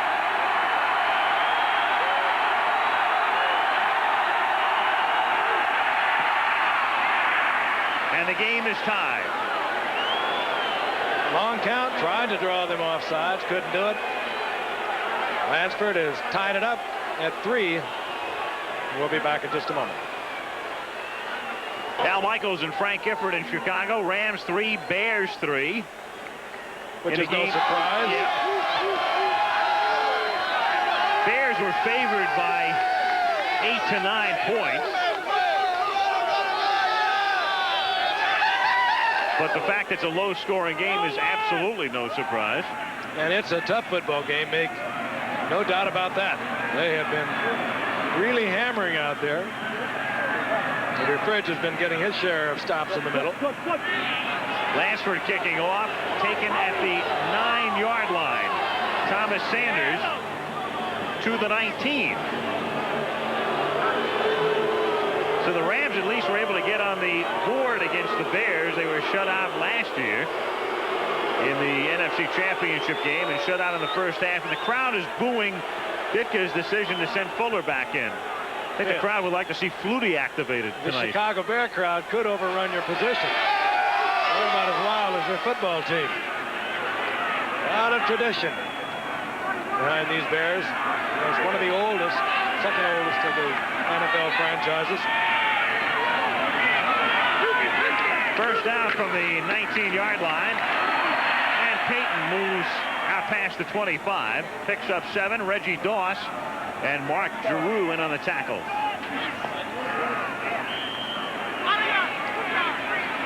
Still amazes me in all the years, all the games that have gone down over the 12 years of Walter Payton that he's never missed one because of an injury. It's so remarkable for a running back.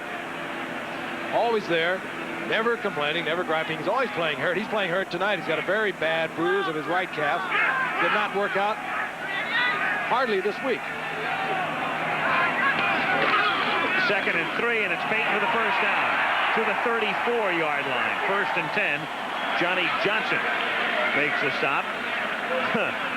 Flutie has to be activated by 3 o'clock tomorrow. Otherwise,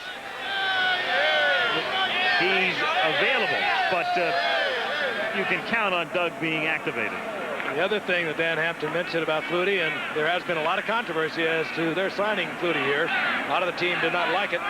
He said, Flutie, his trophy is bigger than he is. Bears will talk it over with you. With Reitman in motion, that's incomplete, intended for Orr to go. Oh, we'll get the booze now.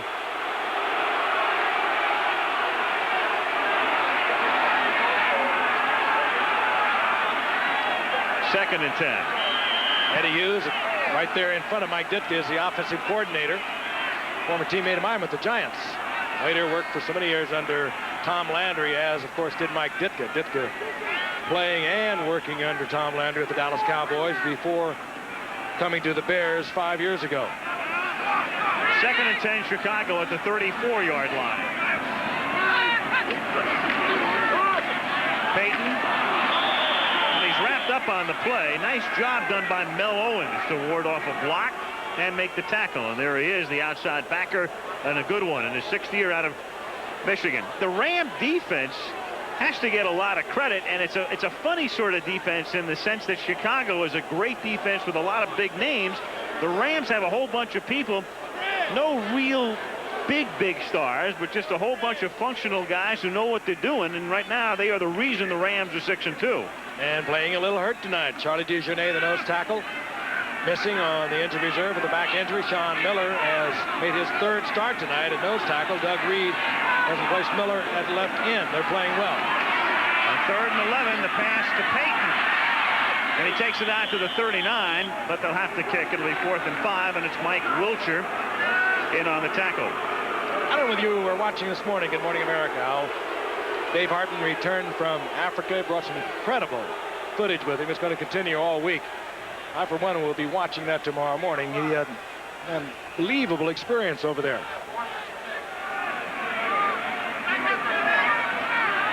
Did he find any quarterbacks? Looking for kickers. Fake. Buford drops the football, and another big break for the Rams as it's picked up by Leroy Irvin, and he goes in for the touchdown. Jim Laughlin was the man who came in and jarred it loose, and then Irvin goes in for the score. And so an interception by Gray, and then this play, and all of a sudden the Rams have stilled the sellout crowd at Soldier Field. And typical of these teams, it's the defense that does the scoring. Let's take a look at it again. Buford is back. Ball is whipped back by Larry Rubens, and Buford, looking for something to do with it, is hit by Jim Laughlin. The ball bounds loose. Irvin is there into the end zone, and all of a sudden we have a new leader. And Lansford to attempt the extra point.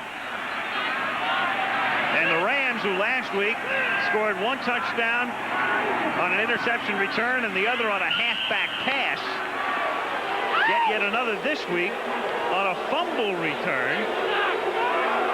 2nd touchdown this season for that man.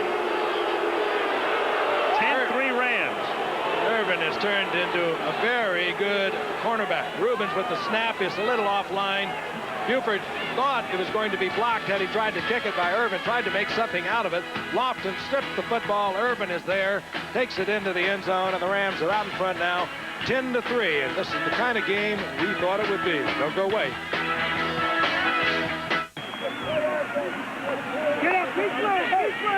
A real big one. 10-3 Rams.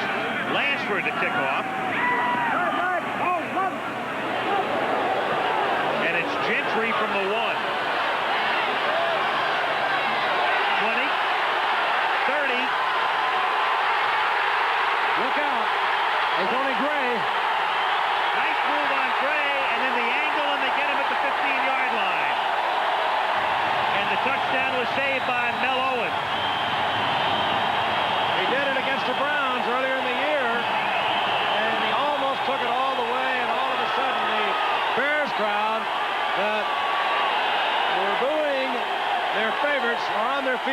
throwing Dennis Gentry. What a great return. A good move to get through the traffic. He got the blocking, but he set it up very well.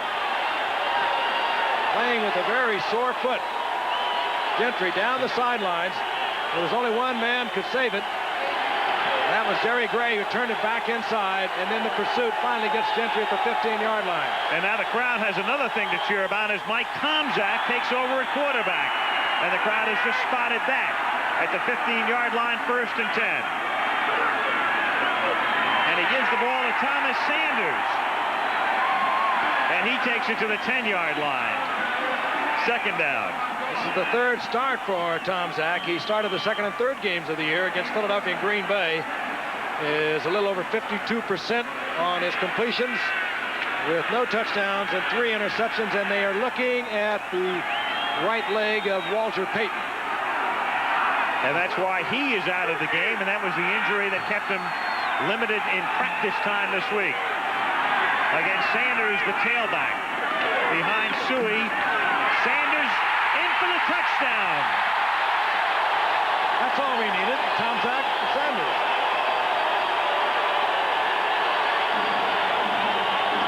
What a return of a punt or a kick will do to a football team. It just lifts the emotions. You saw it there a moment ago, and this Bear team, make no mistake about it, is a very emotional team. They're really charged up at the moment, and they just blew the Rams defense out of there in the last 2 runs, not just the touchdown run.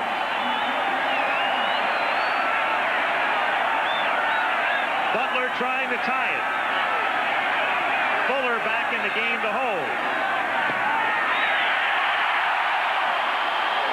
And so the special teams have caused the explosion at Soldier Field with 5:46 to play in the 3rd. Big haul for Sanders. Working over the left side with Bortz and Hilgenberg at center. Covert with a good block. Sanders takes it in easily. We've got a tied football game at 10.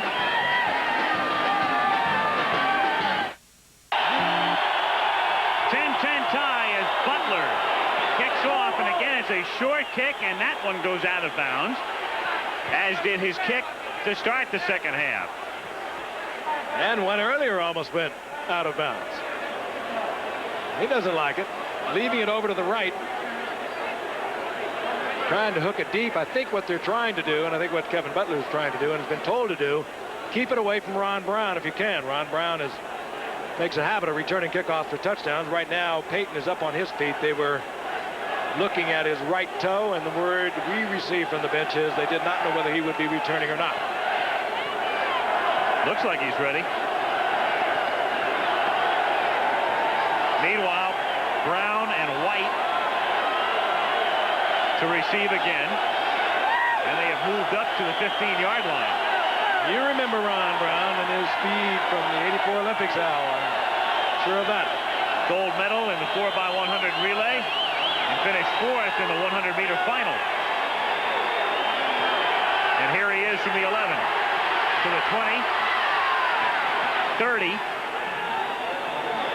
and to the 35-yard line. From there, the Rams begin this drive. 5:29 to play in the 3rd period. Coming up Saturday, a pair of games for you. Most of you will see Miami top-ranked against Pittsburgh, or Cincinnati taking on 9th-ranked Auburn. The other game, check your local listings. CFA football at 3 Eastern time. Coverage commencing on Saturday. 1st and 10, Los Angeles at the 35. Dickerson behind Redden. Out of bounds after a gain of 4. Mike Richardson will get credit for the tackle. But again, the Bears do what they want to do, and that is stretch it out.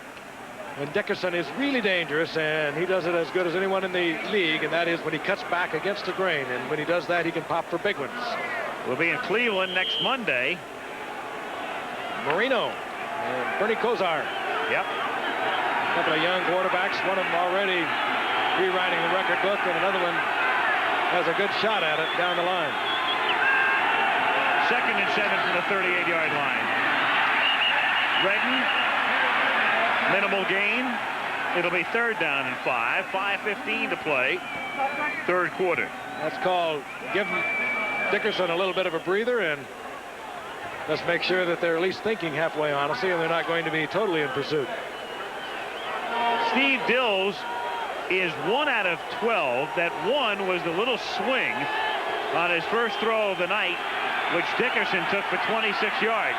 And that's been that. He's had a few drop, and he's misfired on several others. That one is there, but picked off at the 42 by Fensick. And the Bears have it in Rams territory at the 35. And that ties the Chicago record. Richie Pettibone and Gary Fensick, each with 37 career interceptions. And Dills should have been 1 for 13 because Fensick was in double coverage. It was so obvious. Dills was looking at it all the way. Still had time to pick an alternate receiver, trying to get it to Michael Young. Threw it into the crowd. Fensick comes away with it. And it could have been just as easily as not Sean Gale who picked it off. But the Bears get the turnover. They're inside the Rams' 35-yard line. And Payton is still not back in the game. Tomczak, the quarterback. From the 35, and the man taking over for Payton is Sanders inside the 20, and Sanders is in there. 3 carries, 2 touchdowns.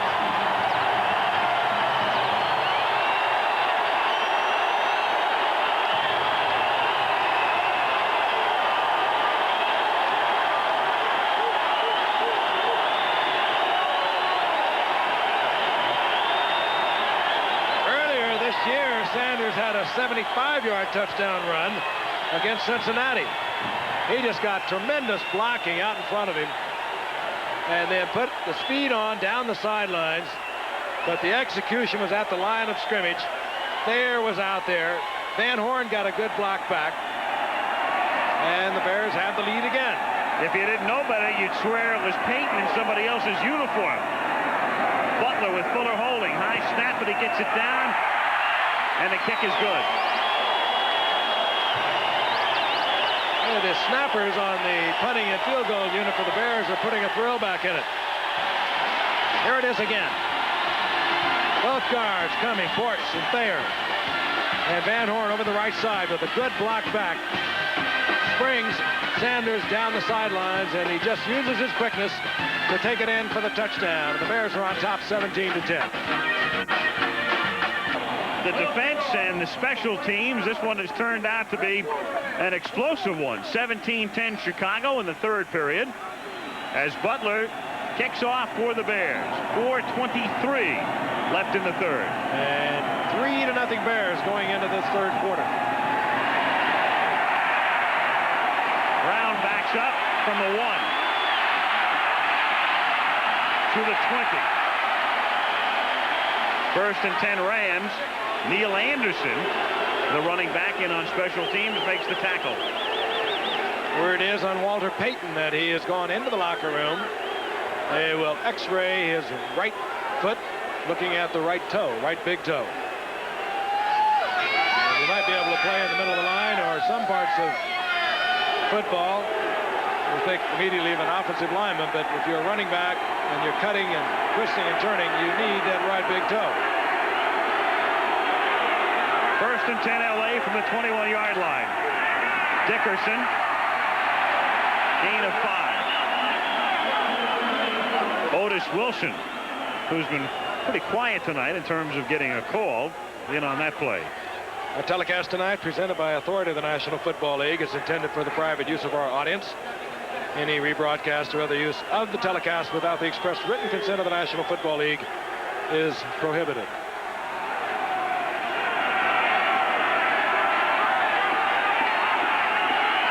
2nd and 6 from the 25. Eric again for a 1st down, and a flag is down as he bowls over Marshall. Red Cashin says holding, Rams. Oh, that's smarts.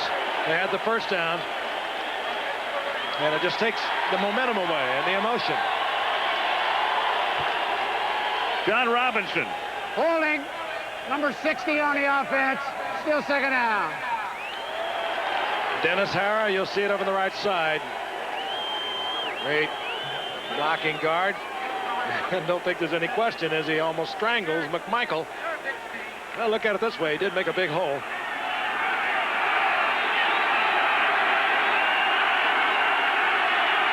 Second and 16. Kevin House is in the game, and they split him to the left. And Dills looks to the right and throws a bad pass for Ellard. And a fight breaks out. Perry and Dennis Hara. I'd pay to see that, baby. Perry about 315 and Hara about 265. Football players seldom hurt each other.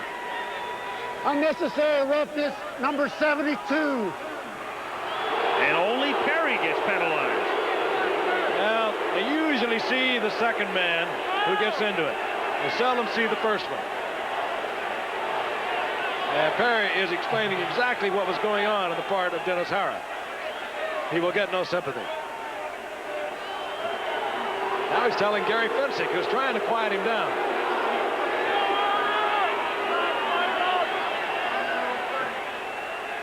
That was a big turnaround penalty because the Rams had their own holding penalty, and that just totally nullified that, and the Bears had them deep in their own territory. Big penalty because it gives LA a first down at the 30. 3:03 to go in the period. It's Grumman in motion, and Redden carrying the ball, and Perry makes the tackle. Maybe John Robinson is working on the clock. Al, you recall he said we want to be close as we go into the fourth quarter. He was more than close. He had a 7-point lead. But now it's Chicago by 7. He does believe that, too, about his team. He feels they do get better. He feels that his great running back, Eric Dickerson, gets better the more times he carries the football and the longer the game goes on. Second and 6. Dickerson wrapped up at the 34-yard line, and again it's Perry. They should have left Perry alone. You betcha. Somebody opened the refrigerator's door and the light came on. He's something. He comes right from the middle of the line. He's lined up over Newberry, gets away from Newberry, just hammers Doug Smith, the center, in the face and gets out and makes the stop. That's what they expect he's going to be doing consistently when he grows up. He's a great athlete, as big as he is. He's so quick, can stuff a basketball. Just an amazing young man. Third and 6 from the 35. Bears lead by 7. Blitz going deep. Whoa. Pass is there. Brown. And he sprints in for the touchdown as the Bears paid the price. What we said earlier, when Dills missed him in the first quarter against the Bears, you just have to keep trying to do it. You're going to get sacked. You're going to get your quarterback maybe beat up a little bit, but sooner or later, if you can stay with it and catch him in the right defense, get the isolation, get the speed individually lined up, and you make the connection, you get a quick 6 points, and that's exactly what they did. They were dealing up front.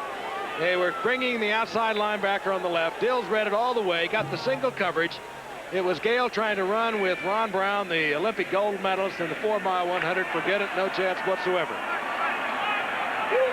Dills had that earlier in the game and just overthrew it.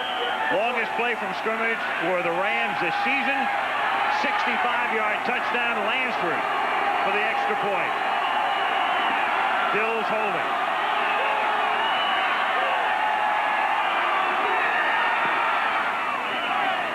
And we are even with 1:28 to go in a wild third quarter. I wonder if that's close, as John Robinson would put it.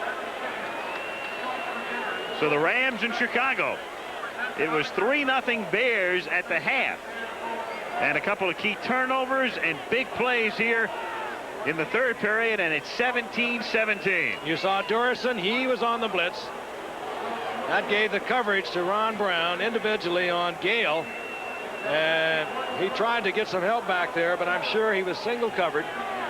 And it was a good read by Dills, but also credit that offensive line. Dennis Harrod, Jackie Slater over the right side. They had to make the key blocks to give the right-handed Dills the opportunity to get it off. That's what the Bears count on, getting the pressure, getting to you before you can get to the deep man. The Rams this season in their 8 prior games had scored a grand total of 19 points in the third period. And tonight, they've almost matched that figure, 17. Dills, he's completed his first pass and his last pass. That's remarkable, isn't it? 2 of 15.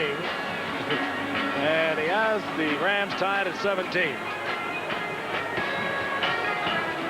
Two great defenses, a couple of fine running backs, and all of a sudden we get the big bomb from the unlikely quarterback Steve Dills to a very likely speedy Ron Brown.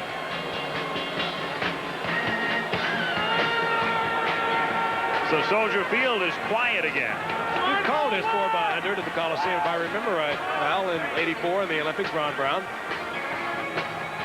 And of course he was overshadowed because everybody was overshadowed amongst the sprinters because of Carl Lewis. He's really never had a training camp. He was in the Olympics in '84, and he was injured much of last season, and this was his first year in training camp, and he did not play that much at Arizona State. And he played a lot of defensive back there as well. From the 9, it's Dennis Gentry to the 28-yard line. So he was a defensive back for a good part of his college career, and as you say, no training camp action until this year. And Dills read it right and hit him. And now Tomczak leading the Bears out again with Payton getting x-rayed. And Sanders, by the way, this season has carried the ball 9 times and scored 4 touchdowns. And that ain't a bad batting average, folks. Certainly right up there with a good average.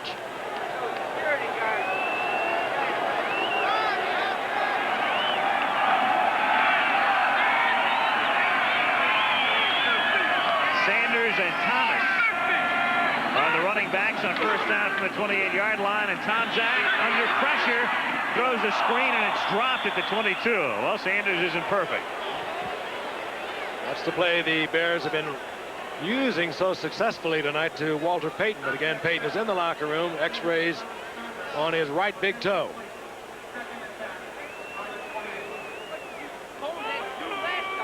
Tomczak looking over to the bench where he is getting the plays signaled in by offensive coordinator Eddie Hughes, who works in concert with Mike Ditka in calling the plays for the Bears. 2nd and 10, Chicago at the 28.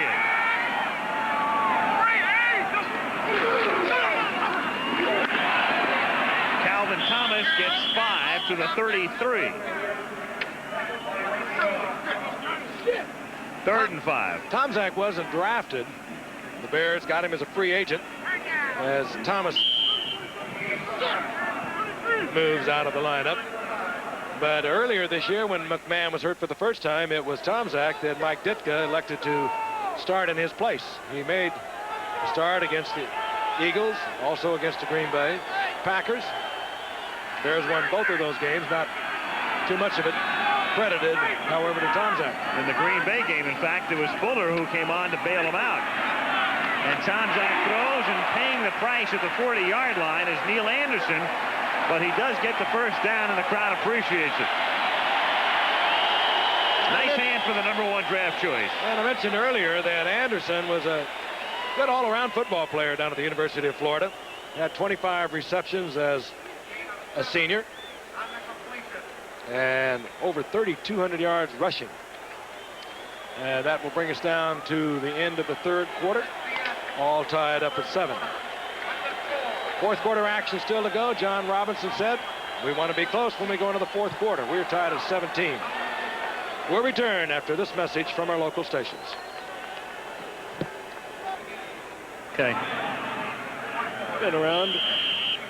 Well, Marv Levy is the new head coach of the Buffalo Bills. In case you have not heard, Hank Bullock was fired today.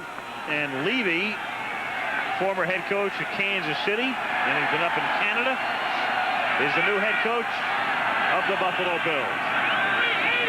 Meanwhile, we start in the 4th quarter. Chicago at the 40-yard line, and it's Thomas Sanders taking it out to the 42 for a gain of 2. Game tied 17-17. 31 points in the third quarter. And two very offensive-minded football teams. Most of their offense, previous games, coming from their defense. Mike Singletary back in action tonight after missing last week, the first game in his 6-year career that he ever missed with a pulled groin muscle. 2nd and 8, Chicago from the 42. Moorhead in motion. Tomczak to throw off the play fake. Deep and dropped at the 14 by Ortego.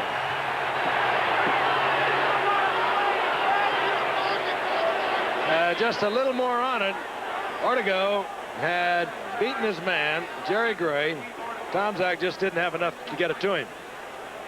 Little bumping and colliding down deep. Let's take a look at Ortego. Started the last 6 games. Puts on the fly against Jerry Gray. And right here he has to come back and play the ball. And Gray could have called that very easily. Official behind it. Gray had his arm wrapped around Ortego. Pulled him off his feet, as a matter of fact. But no flag. 3rd and 9 from the 42. Tomczak throws as he was hit, and it's incomplete. And Sean Miller put the pressure on him. That type of play, by the way, if you're wondering, is not eligible for review. Not a pass interference.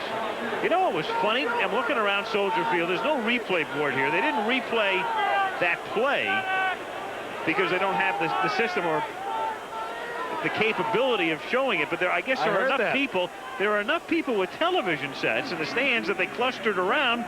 And as soon as we showed the replay, everybody was booing. Well, they might have their radios. Right, right. High snap again, but he gets it away, and it's a bad kick by Buford. That bounces toward the 30 and drops dead right there. 28-yard punt. Kicking game a little strange tonight. I heard it on my radio. Yeah, what did that kind of interference sound like? Marcel Marceau was talking to me.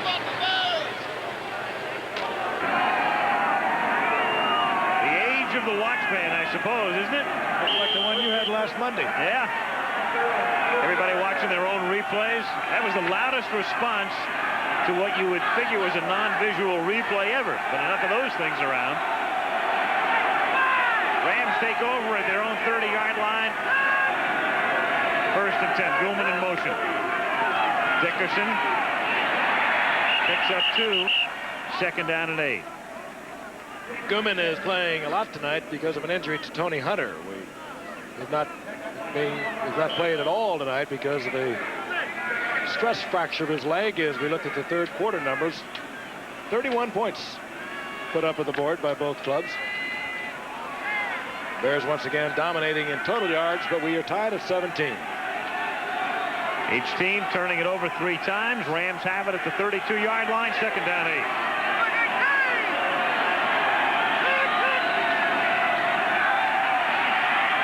Gills into traffic and incomplete, intended for Brown, and flicked away by Richardson.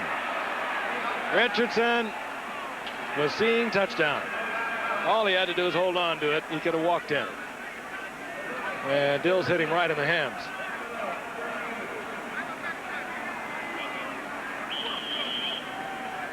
Can you imagine 2 out of 16 and your team is tied 17-17? And 91 yards. That's not a bad average for completion. You're right. 3rd and 8 from the 32.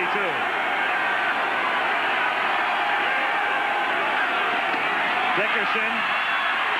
And he's close to a 1st down. Fensick came up to make the stop along with Perry. See where they spot it. The crowd doesn't like where they spot it. Just over the 40, but close enough so that Red Cashin says, let me take a closer look. Good effort. Dennis Hara, Doug Smith, big opening. Eric just about popped that one for big numbers. Pankey also in there from the offside with a good block, number 75. And he does get the first down. On a 3rd and 8. We talk about this defensive unit of the Rams. They have a fine offensive line. Watch 75 pulling them over the left side. That's so much for Sean Gale. And it enables Dickerson to accelerate. Gale probably would not have stopped him, but it allowed Dickerson to accelerate and get the first down out over the 40. Meanwhile, Dickerson has come out for the moment, and it means Charles White comes in along with Redden as split backs. That's White 33, and now he becomes the tailback. Dills deep for Ellard.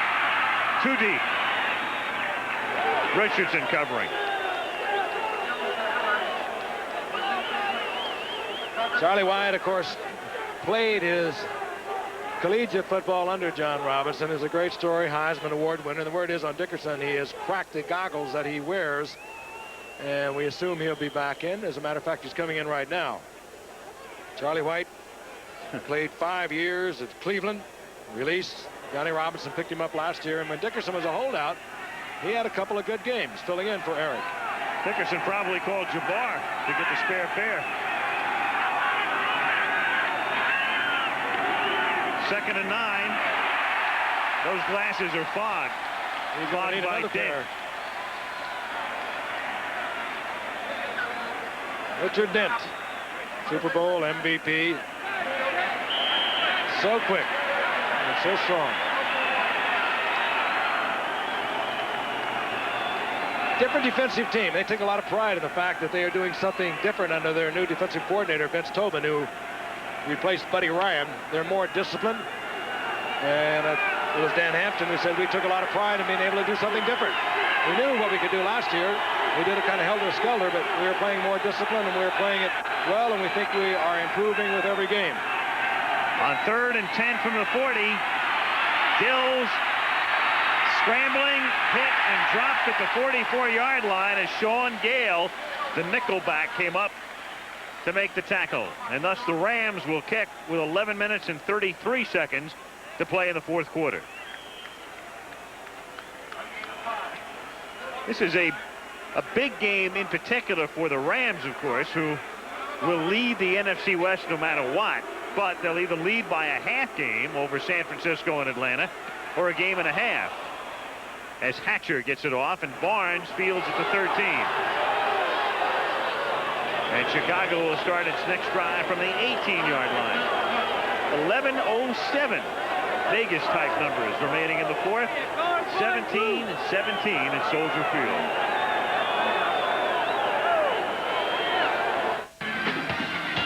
First half ended 3-0 Bears, and then a wild 3rd period with interceptions and fumble returns and runbacks and long passes, and we're tied 17-17 with 11:07 remaining in the 4th period, and the Chicago Bears have the ball at their own 18-yard line. 1st and 10. Again, Peyton back in the dressing room, and thus Sanders carries again and takes it out to the 22-yard line.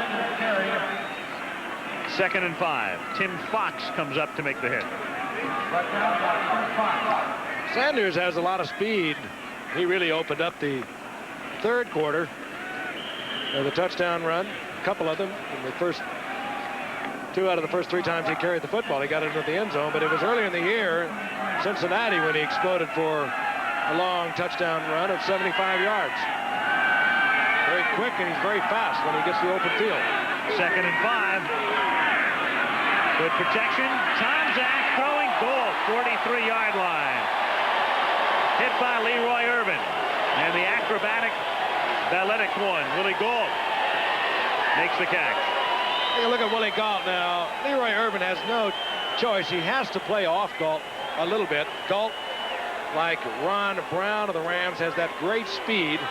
And now Gault is being looked at. He appears to be shaken up, but he does come out of the huddle and sprints out to the left side. But you have got to, and particularly when you're man on man, as Irvin was, you have got to give them plenty of room, or they'll blow right by you. 20-yard gain. That was Gault's first catch of the night. Sanders Ridden down at the 50. Vince Newsom. Again, that was almost Peyton-like. That is the Peyton sweep right. And Sanders even performed like Peyton, dipped it in to the inside, made it look like he was coming in, and then was able to take it to the outside and get the good yardage. Texas A&M has turned out a few pretty good backs in recent times, haven't they? Just looking at Sanders out of Texas A&M, Johnny Hector. He's having a big year for the Jets.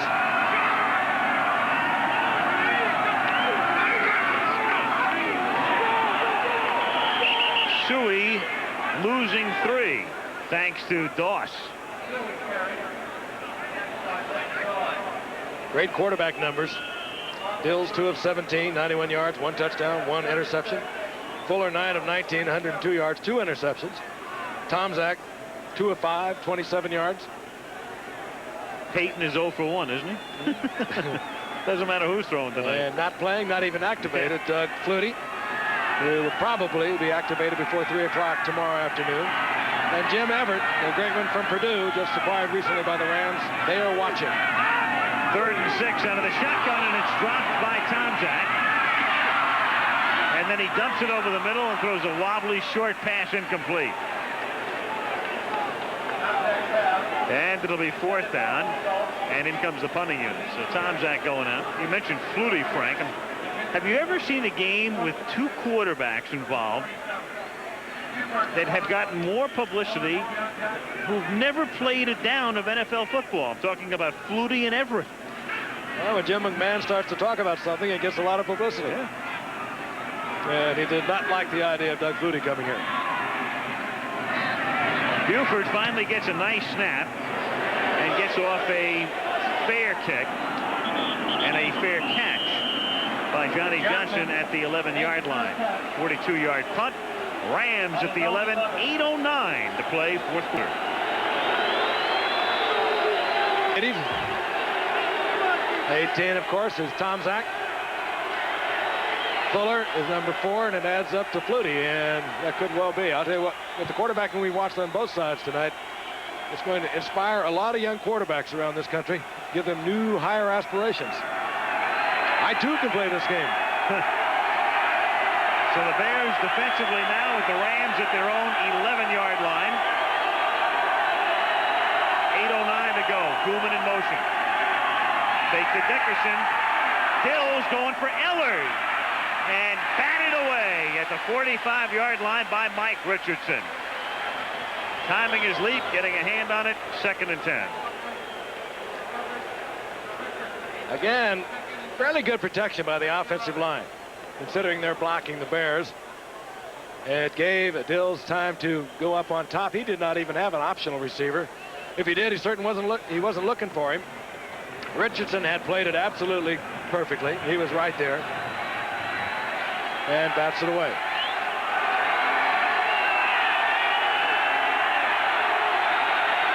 Second and 10. Redden out to the 17-yard line. 3rd and 4. John Robinson. It's funny, he's not by nature a real conservative kind of guy. And in fact, if you go back in his coaching past in college, he would put the ball up. Then he got to SC and kept it on the ground. And of course, he's kept it on the ground here. And if you don't know much about his background, as you look at Ditka there, you think that it reflects his personality, but it really doesn't.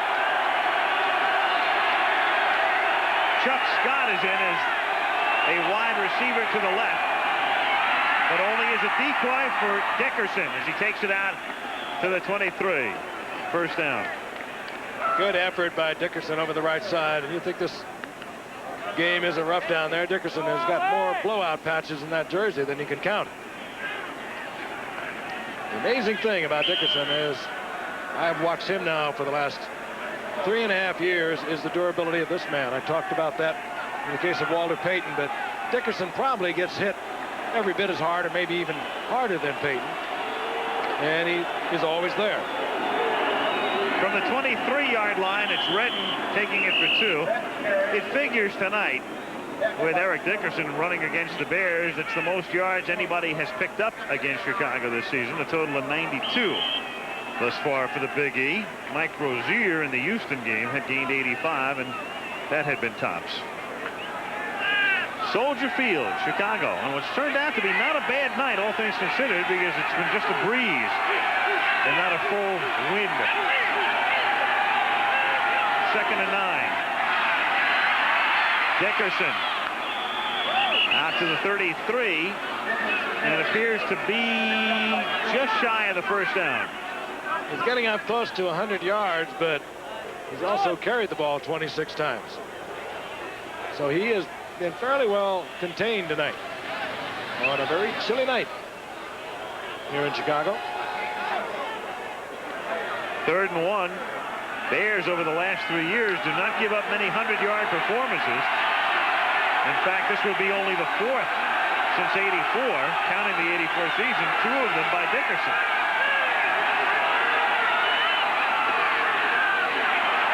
Keeper. Use your power runner. And he should have it. Just needed a little more than a foot. Surge of Doug Smith, the offensive center, and Newberry on the right, and Hare on the at the other guard spot. Probably carried him for the yardage. They keep the ball right there. They didn't make it. And they didn't. And Robinson, I think, is really upset about the spot. He really is. I thought he had carried enough, too. I did, too. He rode Doug Smith. Let's take a look at it.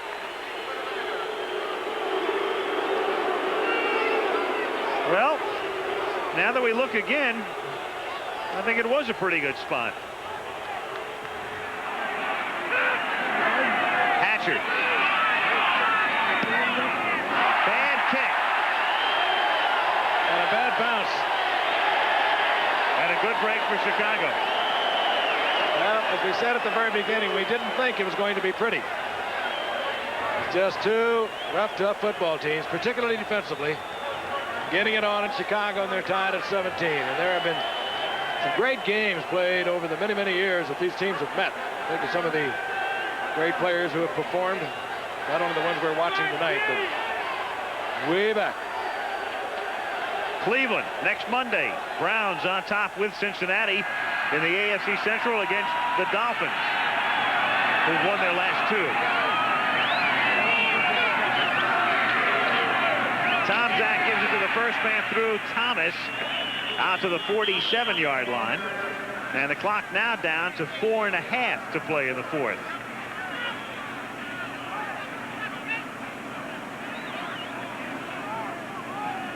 Tied at 17, and inside 5 minutes, you start to think field goal. Bears have a good field goal kicker. He can reach from way out, Kevin Butler can. They've let him try field goals of 63 and last year and 55 this year. He was not good in either one, but he did have a 60-yarder when he was playing for Georgia against Clemson. On 2nd and 6 from the 47-yard line. Sanders, nice spin move, and takes it to the 49 of the Rams. And it'll be 3rd down and 2. And as the clock winds down, each team has all of its timeouts remaining. Sanders running well again. Interesting here, isn't it? The Bears minus McMahon, minus Fuller at the moment. There's Jim. Fuller started, and he's out. Minus Peyton. And trying to drive for the winning points. 3rd and 2.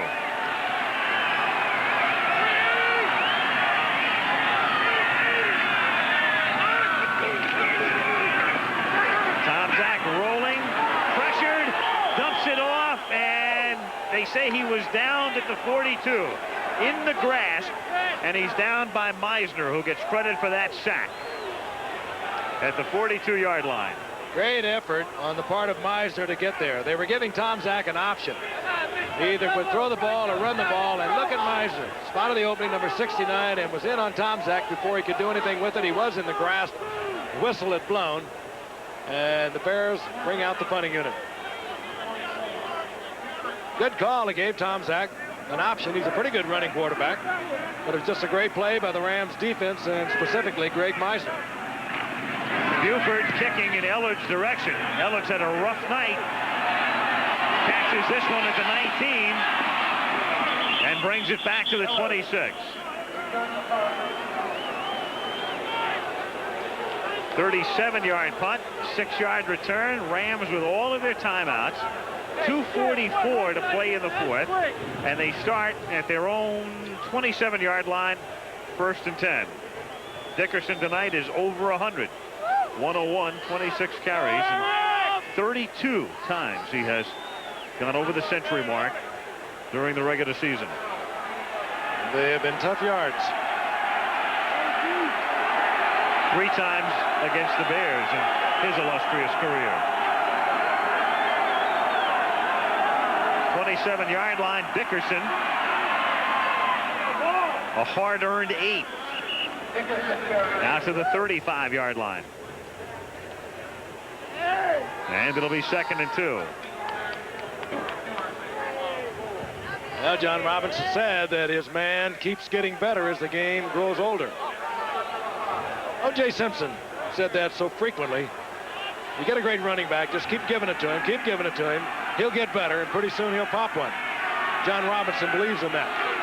2nd and 2. He's behind Redden. Stumbles, but stumbles forward for a first down. Out to the 38-yard line, and that will take us down to the 2-minute warning. It will be 1st and 10 for the Rams when we come back, as LA has it at its own 38-yard line. 2 minutes to go. Los Angeles 17, Chicago 17.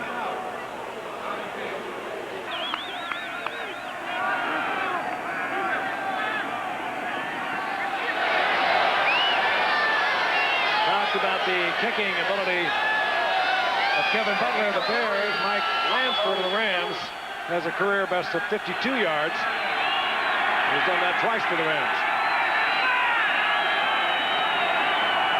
Goulman in motion from the 38-yard line. Inside handoff to Redden, and he is racked up. Big number 99, Dan Hampton, making the play. And the Rams elect to use a timeout. They have 2 remaining. 1983 Monday night game. That was a thriller, huh? That was one that was very memorable. Our director Chet Forty recalls that memorably. He left midway through the 4th period. What else is new? Hills on the sidelines with the brain trust. We asked John Robinson, and he is a very candid gentleman to talk with. Good sense of humor. Very optimistic, very lively. And we had a great visit with him today. We asked him when we realistically might see Jim Everett, because he was very adamant about not putting him in against the Bears on Monday night, as he put it. And as Al mentioned earlier, he said the Better Business Bureau would complain if he did. But he said he'd like to kind of slide him in when they got in a comfortable position. And one would presume that that would be coming up very shortly. He'd like to slide that man in Lansford for a possible field goal attempt if they get that close. Rams, by the way, leave after the game, but they don't go home. They're going to go to New Orleans. They play the Saints there on Sunday and practice in Louisiana this week. A lot of trust in your players. Yes. 2nd and 9. Dills complete at the 48 and a first down into Chicago territory as Dills hits Ron Brown.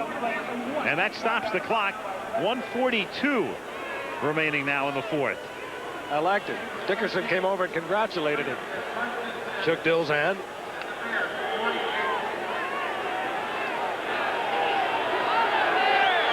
Thirteen-yard pickup.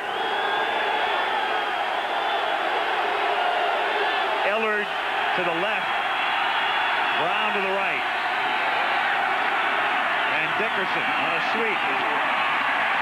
And he swept out of bounds at the 49-yard line.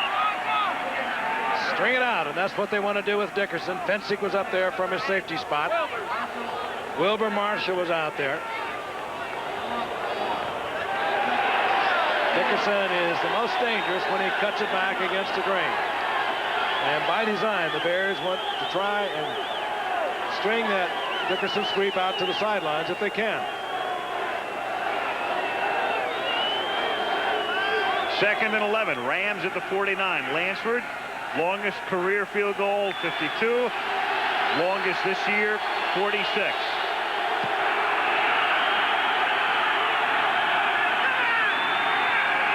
On second and 11. Bills escapes Hampton, but not Singletary. And it's third down, and the Rams take another timeout. And that's Dent taking some extra time and getting a lift from Eric. And we thank our guys up here in the booth, George Hill, our statistician, and the mayor of Malibu, our spotter, Kelly Hayes. Good blocking, plenty of time for Dills.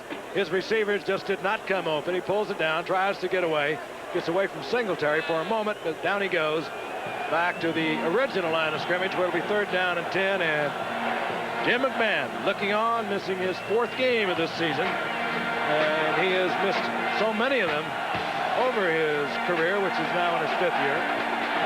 But when he is in there, it is a different football team. 3 out of 19.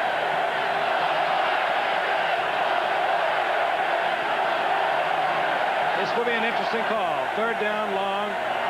Near in against the legendary pass rush of the Chicago Bears. It'll be an interesting call on the part of both clubs. Will the Bears come with a full blitz to try to pressure Dills?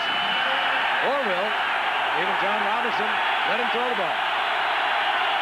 Will they try to get it out in the flat to Dickerson and let Dickerson make the most of it? Third and 10. Goulman can't hang on. Singletary was covering on the play. But that pass almost knocked Goulman down. What he probably should have caught, even though there wasn't much of a touch to it. Dills hit him, and hit him hard.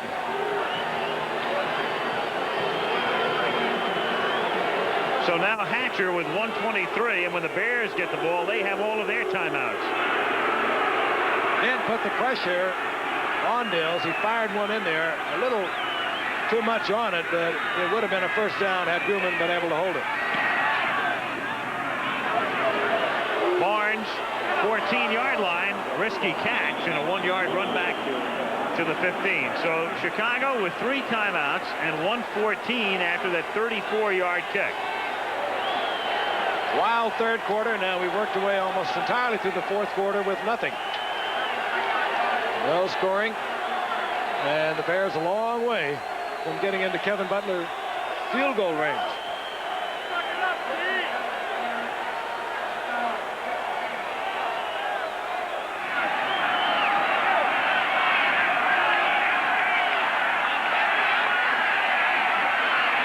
First and 10 from the 15. Tomczak firing over the middle and dropped at the 36-yard line. It's incomplete, intended for Reitman, and he was hit by Tim Fox, the 11-year veteran out of Ohio State, jarring it loose. Tomczak had it in there. He also had good protection, plenty of time. Steps back into the pocket, finds Reitman, and Tim Fox, who has been knocking balls loose when he was a Patriot, a San Diego Charger, leveled Reitman, and he coughed it up.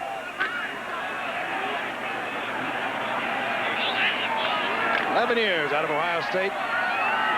One of the truly tough hitters in this game and has been for a long time. Second and 10.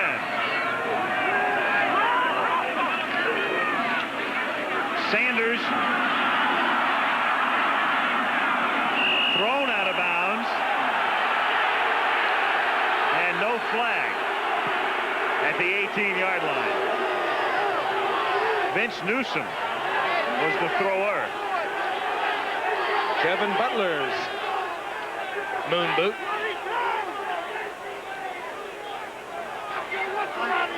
They don't get nervous at all, do they? Not when they're down at their own 18-yard line. They live in a different world, kickers. And you can understand it. They sit there and everybody goes out and bangs themselves around. They bleed. They grunt, they groan, they swear at each other. All of a sudden they get into the most vital position of the game and you have to trot out there and do something. Shotgun on 3rd and 8. That's Gall in motion. And Tom Zach with only a 3-man rush and incomplete. And now the Bears will have to kick. And taking a shot that time was Gentry, hit by Vince Newsom. All the time in the world for Tom Zach. The Rams with just the 3 down linemen on the rush. They had the 2 nickel backs in, and they came up with the coverage, and they continue to look at Gentry. He does take quite a pop. And this game is physical. Vince Newsom, and he is physical. And they are continuing to look at Gentry. Punting unit has come on for the Bears.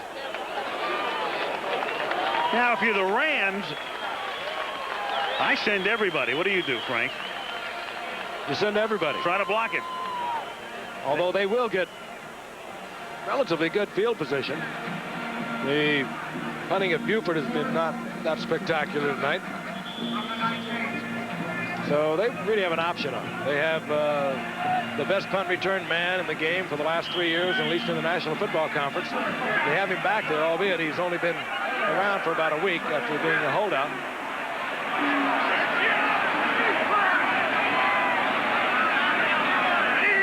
Buford standing at his 4. Good snap. Here they come, and they nearly blocked it. And the kick takes a good Chicago bounce and then goes out of bounds at the 35. And Cliff Thrift came flying in and nearly blocked the kick. 47 yards. I think he just overran it. He had great position. Watched right in the middle. It'll be Cliff Thrift, number 52.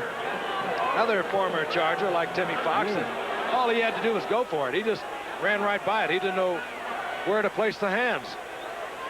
I think what he also was trying to avoid was running into the kicker. When you come from the middle, it's very difficult. If you miss the ball, you're going to get that kicker. Thrift was being just a little too cautious on that. He was also trying to avoid a larynx operation. First down, shotgun, 35.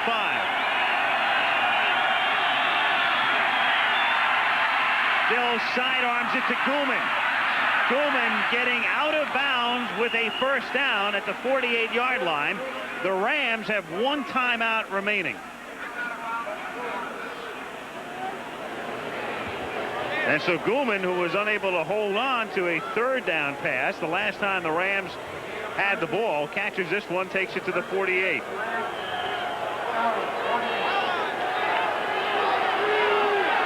39 seconds. And Don Robinson said we want to hold him close into the 4th quarter. He didn't say anything about having it this close at the end.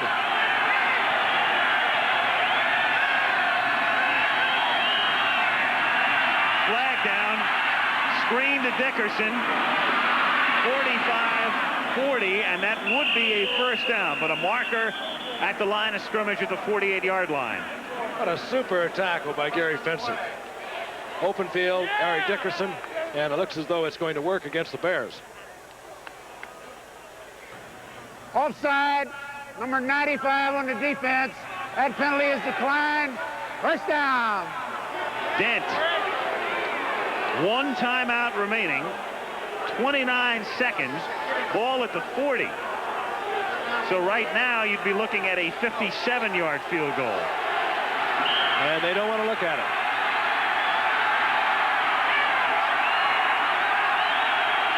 Rams have avoided the sack. The Bears do not have a sack on the night. They have a lot of hurries, but no sacks. Dills going deep and incomplete. Ellard was there. It would have been a tough catch, but Dills had it there. And maybe had Ellard been around working with him, he might have been able to hold on to this. He has great hands, and obviously he has good speed. Working over there against Bestie Jackson, who made his first start tonight.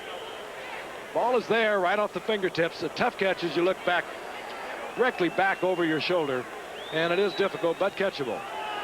I think John thought we're going to pull this one out. Brown wide left along with Scott. Ellard wide right. Everybody in the pattern. Batted away, incomplete. Third down. Now they've got a little bit of a dilemma here. Third down and 10. They're not within field goal range. They've got one timeout remaining. And they have 18 seconds on the clock. I think you have to think, let's get 8 or 10, let's get 12, whatever we can get. Use your timeout, bring Lansford on, and see if he can reach. His best, as we mentioned before, 52 yards. He's hit twice from 52 yards. And the Bears are all aware of all those things. They will put the pressure on.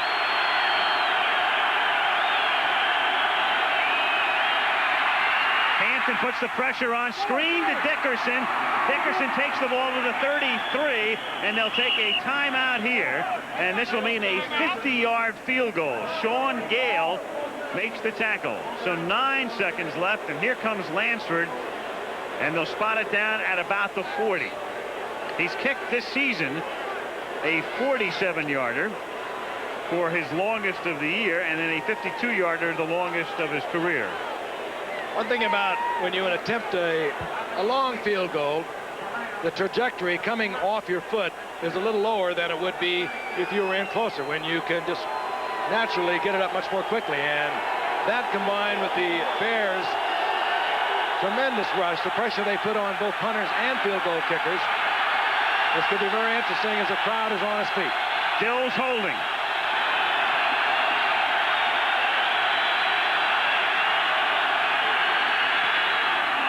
It is long enough and good. With 4 seconds remaining on the clock. And in Soldier Field, where the winds swirl and where kickers have a lot of trouble normally, the flags gently waving in the breeze tonight. And the Rams are on their way to gently waving to a 1.5 game margin over San Francisco and Atlanta. You see the smoke coming out of that collar? Not a well-played football game by either team, but it's a typical game. They both have superb defenses. And Lansford comes through in the clutch. Dills, the holder, kept the head down. Dead, solid, perfect. What odds do you think you could have gotten on the Rams beating the Super Bowl champion Bears on a night when the quarterback goes 6 out of 25? Only if you were playing the Rams. Right. It's been that way, though, all season long for both these teams. Close games for the most part, especially for the Bears of late, and all season for the Rams. Makes you wonder about the Bears, though, Al. 2 weeks ago, they lose to Minnesota 23-7. Same people, except their quarterback, and he has been unavailable, Jim McMahon. This would have been an entirely different game, I feel, had McMahon been able to play, and I think everyone feels the same that follows the Bears. He just changes gears for the Chicago Bears. There he is. His team reacts to just about everything he does. He is their leader. There's no question about that. There's an interesting relationship between Mike Ditka, who admires his talent, and yet there's almost an adversarial thing that exists between the two of them. Interesting football team, and this Ram football team, they're not pretty. They get criticized even at home. They call it their offense, one writer wrote out on the West Coast, is like a Marcel Marceau radio broadcast. Lansford to kick off. He beat San Francisco earlier this season with 2 seconds left, kicked an 18-yarder, and tonight a couple of field goals. Some key plays for the Rams: that Leroy Irvin 22-yard return of a fumble, the 65-yard pass to Ron Brown. on the blitz, as they read it perfectly, and a little volleyball and rugby-type action here as the ball winds up in the hands of Sanders, but he's going to go down, and for the Rams, it'll be a little celebrating on a late-night trip into New Orleans. 7-2, and they have a game-and-a-half lead over San Francisco and Atlanta. The Bears, they are respectable. They move back to a 7-2 mark. Not pretty, but very effective for Los Angeles. Al Michaels, Frank Gifford, that's the story from Chicago, where the Rams beat the Bears 20-17, and this ABC Sports exclusive has been brought to you by Nissan, who invites you to test drive the new Go Anywhere Nissan Pathfinder at your Nissan dealer now. By Budweiser, Beechwood aged for that clean, crisp taste. This Bud's for you. By Radio Shack, computer centers in business for business. And by Magnavox, developing new technologies for your entertainment. Nobody puts it together like Magnavox. There's Lansford. Travel arrangements made through, promotional fee paid by United Airlines. United flies more people to Hawaii than any other airline. Nobody knows Hawaii like United. And this has been a presentation of ABC Sports, recognized around the world as the leader in sports television. So, here's the problem, right? Good evening. It's Election Act, urging fans to vote Democratic. But tonight, Tim Weigel says fans are casting their ballots for the world champion Bears despite a last-minute loss. Tim is standing by at Soldier Field. It's a bitter pill, Tim. John, it's very eerie out here. A lot of Bear fans and certainly a lot of Bear players are not used to this feeling of losing a heartbreaking game in the final seconds. The main news I have to report for you, I've just spoken to Walter Payton. It was thought he had a broken toe. The x-rays apparently been negative, and Walter Payton is going to be all right. When Walter left the game, Thomas Sanders came in, and he scored not once but twice. Ironically, Sanders had carried the ball 9 times at one point in his whole season and scored 4 touchdowns. But here was a play that really hurt the Bears. Ron Brown got behind Sean Gale, 65 yards. At that point, Dills had connected on only 1 of 14 passes, and that, of course, the field goal by Mike Lansford to win it with 4 seconds to go as the Bears fall 20-17 to the Rams here. It's the second defeat of the season, naturally, for the Bears. When we come back in a few minutes, we'll have live interviews and lots of other reactions from a very glum Bear locker room. Live at Soldier Field, Tim Weigel, Channel 7 Eyewitness News. Okay, Tim, thank you. There is another contest capturing Chicago's attention tonight, but we won't know the final score until... So Tim Ryan played pollster and sampled the pulse of the fans. Football is serious business, and nobody takes the Bears more seriously than their fans. But pity poor Coach Ditka. Jim McMahon on the sidelines with a shoulder injury. Steve Fuller not having a spectacular night. Mike Tomczak showing some promise. And Doug Flutie signed up but not suited up tonight. If Coach Ditka wants some advice on what he ought to do about his quarterback situation, he need go no further than right here. There are thousands of experts. If there is anybody who does not like to be second-guessed, it is Ditka. Shut up. But what if you were coach? I think they should put Fuller in, because every time McMahon's always gets injured and stuff. Tomczak is, I think he's a better quarterback than Fuller. I put McMahon back in there. He says he's injured. No, it's all bogus. All right, what about that? Is it McMahon's shoulder or his ego that is hurt? I don't think he's lying, but I think he's stretching out a little more than he should. There, for what they're worth, are some opinions. And as soon as Mike Ditka declares his team a democracy, he'll undoubtedly be interested in what fans think. Tim Ryan, Channel 7 Eyewitness News. And just ahead, we'll go live to Soldier Field, where Tim Weigel and Mike Tomczak are standing by outside the Bears locker room. Just a second. A lot of egos bruised over at Soldier Field tonight. The first 2.5 quarters of tonight's game between the Rams and the Bears at Soldier Field was about as exciting as watching water drip from a faucet. Then an explosion created by special teams on both sides, and all of a sudden we had a barn burner. Let's go live to Tim Weigel at Soldier Field for the story on tonight's game. Tim? Jim, it's a very difficult game to describe. Mike Tomczak, the quarterback, is standing next to me. You asked about Walter Payton. I spoke to him a few minutes ago. He said x-rays are negative. He's fine. You heard he had maybe a dislocated toe, but I know a lot of egos are dislocated a little bit. Never expected to lose like this. No, we didn't. We didn't expect to lose like this, especially when it's a specialty team battle. We usually perform well in specialty teams, and just unfortunate that they had the ball the last couple of minutes of the game because we thought the time would run out. We'd go into overtime, unfortunately, but it never happened. And you know, Lanford hit a 50-yarder, and you know, that big punt play when Marty Buford got rushed a little bit and the ball was fumbled was a big turning point because momentum was shifted to our side, and we thought you know, things were going to happen for us. Let's look at some of the highlights, Mike. I know it's a bittersweet game for you. You got a chance to get in there. You did some nice things. You made the team move the ball. Early on, Walter Payton, he had 47 yards in the first half, and it looked like you were going to shove the ball right down the Rams' throat. Walter was running inspired football, and Kevin Butler hit the field goal. You were up 3-0, and then everybody sort of went to sleep. The offense, Dills was incredible. He was like 1 for 12 or so. He couldn't hit anything. I guess you figured you had him stopped at this point, and then Steve had some problems, didn't he? Well, Steve did. An interception right there hurt us. It was, you know, we're inside the 30-yard line going in right before the half, and anytime you take yourself out of scoring opportunities, it's going to hurt. But yeah, this is part of the game, and this play right here, you know, especially teams never thought it would happen to us. But you know, that's a big turning point for them. But we came back and we fought hard, but just one of those games that really hurt us. Well, this was incredible where Gentry gets the ball. Now, he's all right, too. He got dinged late in the game, but he was fabulous on this return. Now, at this point, Walter is out with a dislocated toe or turf toe or whatever, and Gentry takes it all the way down to the Ram 15. Then you and Thomas Sanders take over. Walter's out, and Sanders was incredible. 2 touchdowns tonight. At one point, he'd carried the ball 9 times this year, and 4 of them had gone for touchdowns. Fantastic running by Sanders, who really gives you a dimension, doesn't he? A lot of speed in there. Well, he's young. That's an important thing. And I think, you know, when Walter's out of the game, Thomas can fill that spot and run effectively. I couldn't believe this pass by Dills. He hadn't hit a thing all night, and then he hits Brown for 65 yards. Was there a coverage breakdown? There might have been a coverage breakdown, but the funny thing about it, Eller dropped like 3 or 4 long balls tonight, and they go to Ron Brown, 1 pass, and 7 points. Well, and that's the field goal by Lansford that won it. Thomas Sanders has joined us here. Tom, why don't you come on in here?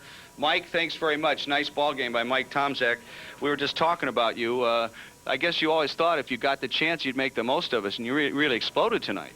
Well, yeah, I was, you know, it was a big shock for me to get in the game because I didn't even know that Walter was hurt. And when I got in, I just took advantage of the opportunity that I had. We'll take a look at some of the videotape of you, and you'll see how you did take advantage of the opportunity. Did you talk to Walter, and is he feeling okay? He seemed to be all right when I was talking to him. Well, he told me that he dislocated his toe, but he said they popped it right back in. He's walking fine, so I would assume that he's okay. You guys got an interesting situation. As much talent as you have, and you know Neil Anderson has some talent, and then Walter is Walter Payton. Mike, it gets a little crowded back there sometimes, doesn't it? It's hard for you to show the ability you really have. Well, it is, but, you know, you never know. Like tonight, you never know when the back's going to get hurt. And tonight's a perfect example of that. And if you don't have good backups behind him, you're going to be in trouble. And I feel that, you know, it's really an added plus for us to have guys that can go in and do the job when Walter or anyone else goes down. Well, it certainly gives the defense a lot of headaches. One last thing before I let you go. Before this game, I don't think I'd seen the Bears this grim and intent on a mission since the Super Bowl. You guys were really growling, and it did seem to manifest itself early in the game. What happened, though? Did you guys let down, or just the Rams play that well? Well, I think we had maybe on the punt that we had, and they scored the touchdown. That hurt us a lot, but basically I think we played good football the whole game, other than, you know, a couple of plays. But I don't feel we had any letdowns at all. Well, you certainly didn't. Thomas Sanders, we expect to see lots more of you, and congratulations on a fine game, even in a losing cause. Thanks a lot. Thanks. All right, Thomas Sanders, and a lot of the young Bears had great nights, but the Bears overall, a very bitter defeat, and we'll see how they bounce back next week. Live at Soldier Field, Tim Weigel, Channel 7 Eyewitness News. Jim? All right, Tim, thank you very much. Tom Seaver, by the way, not offered a contract with the Boston Red Sox. That's a quick look at sports. Tough loss for the Bears today.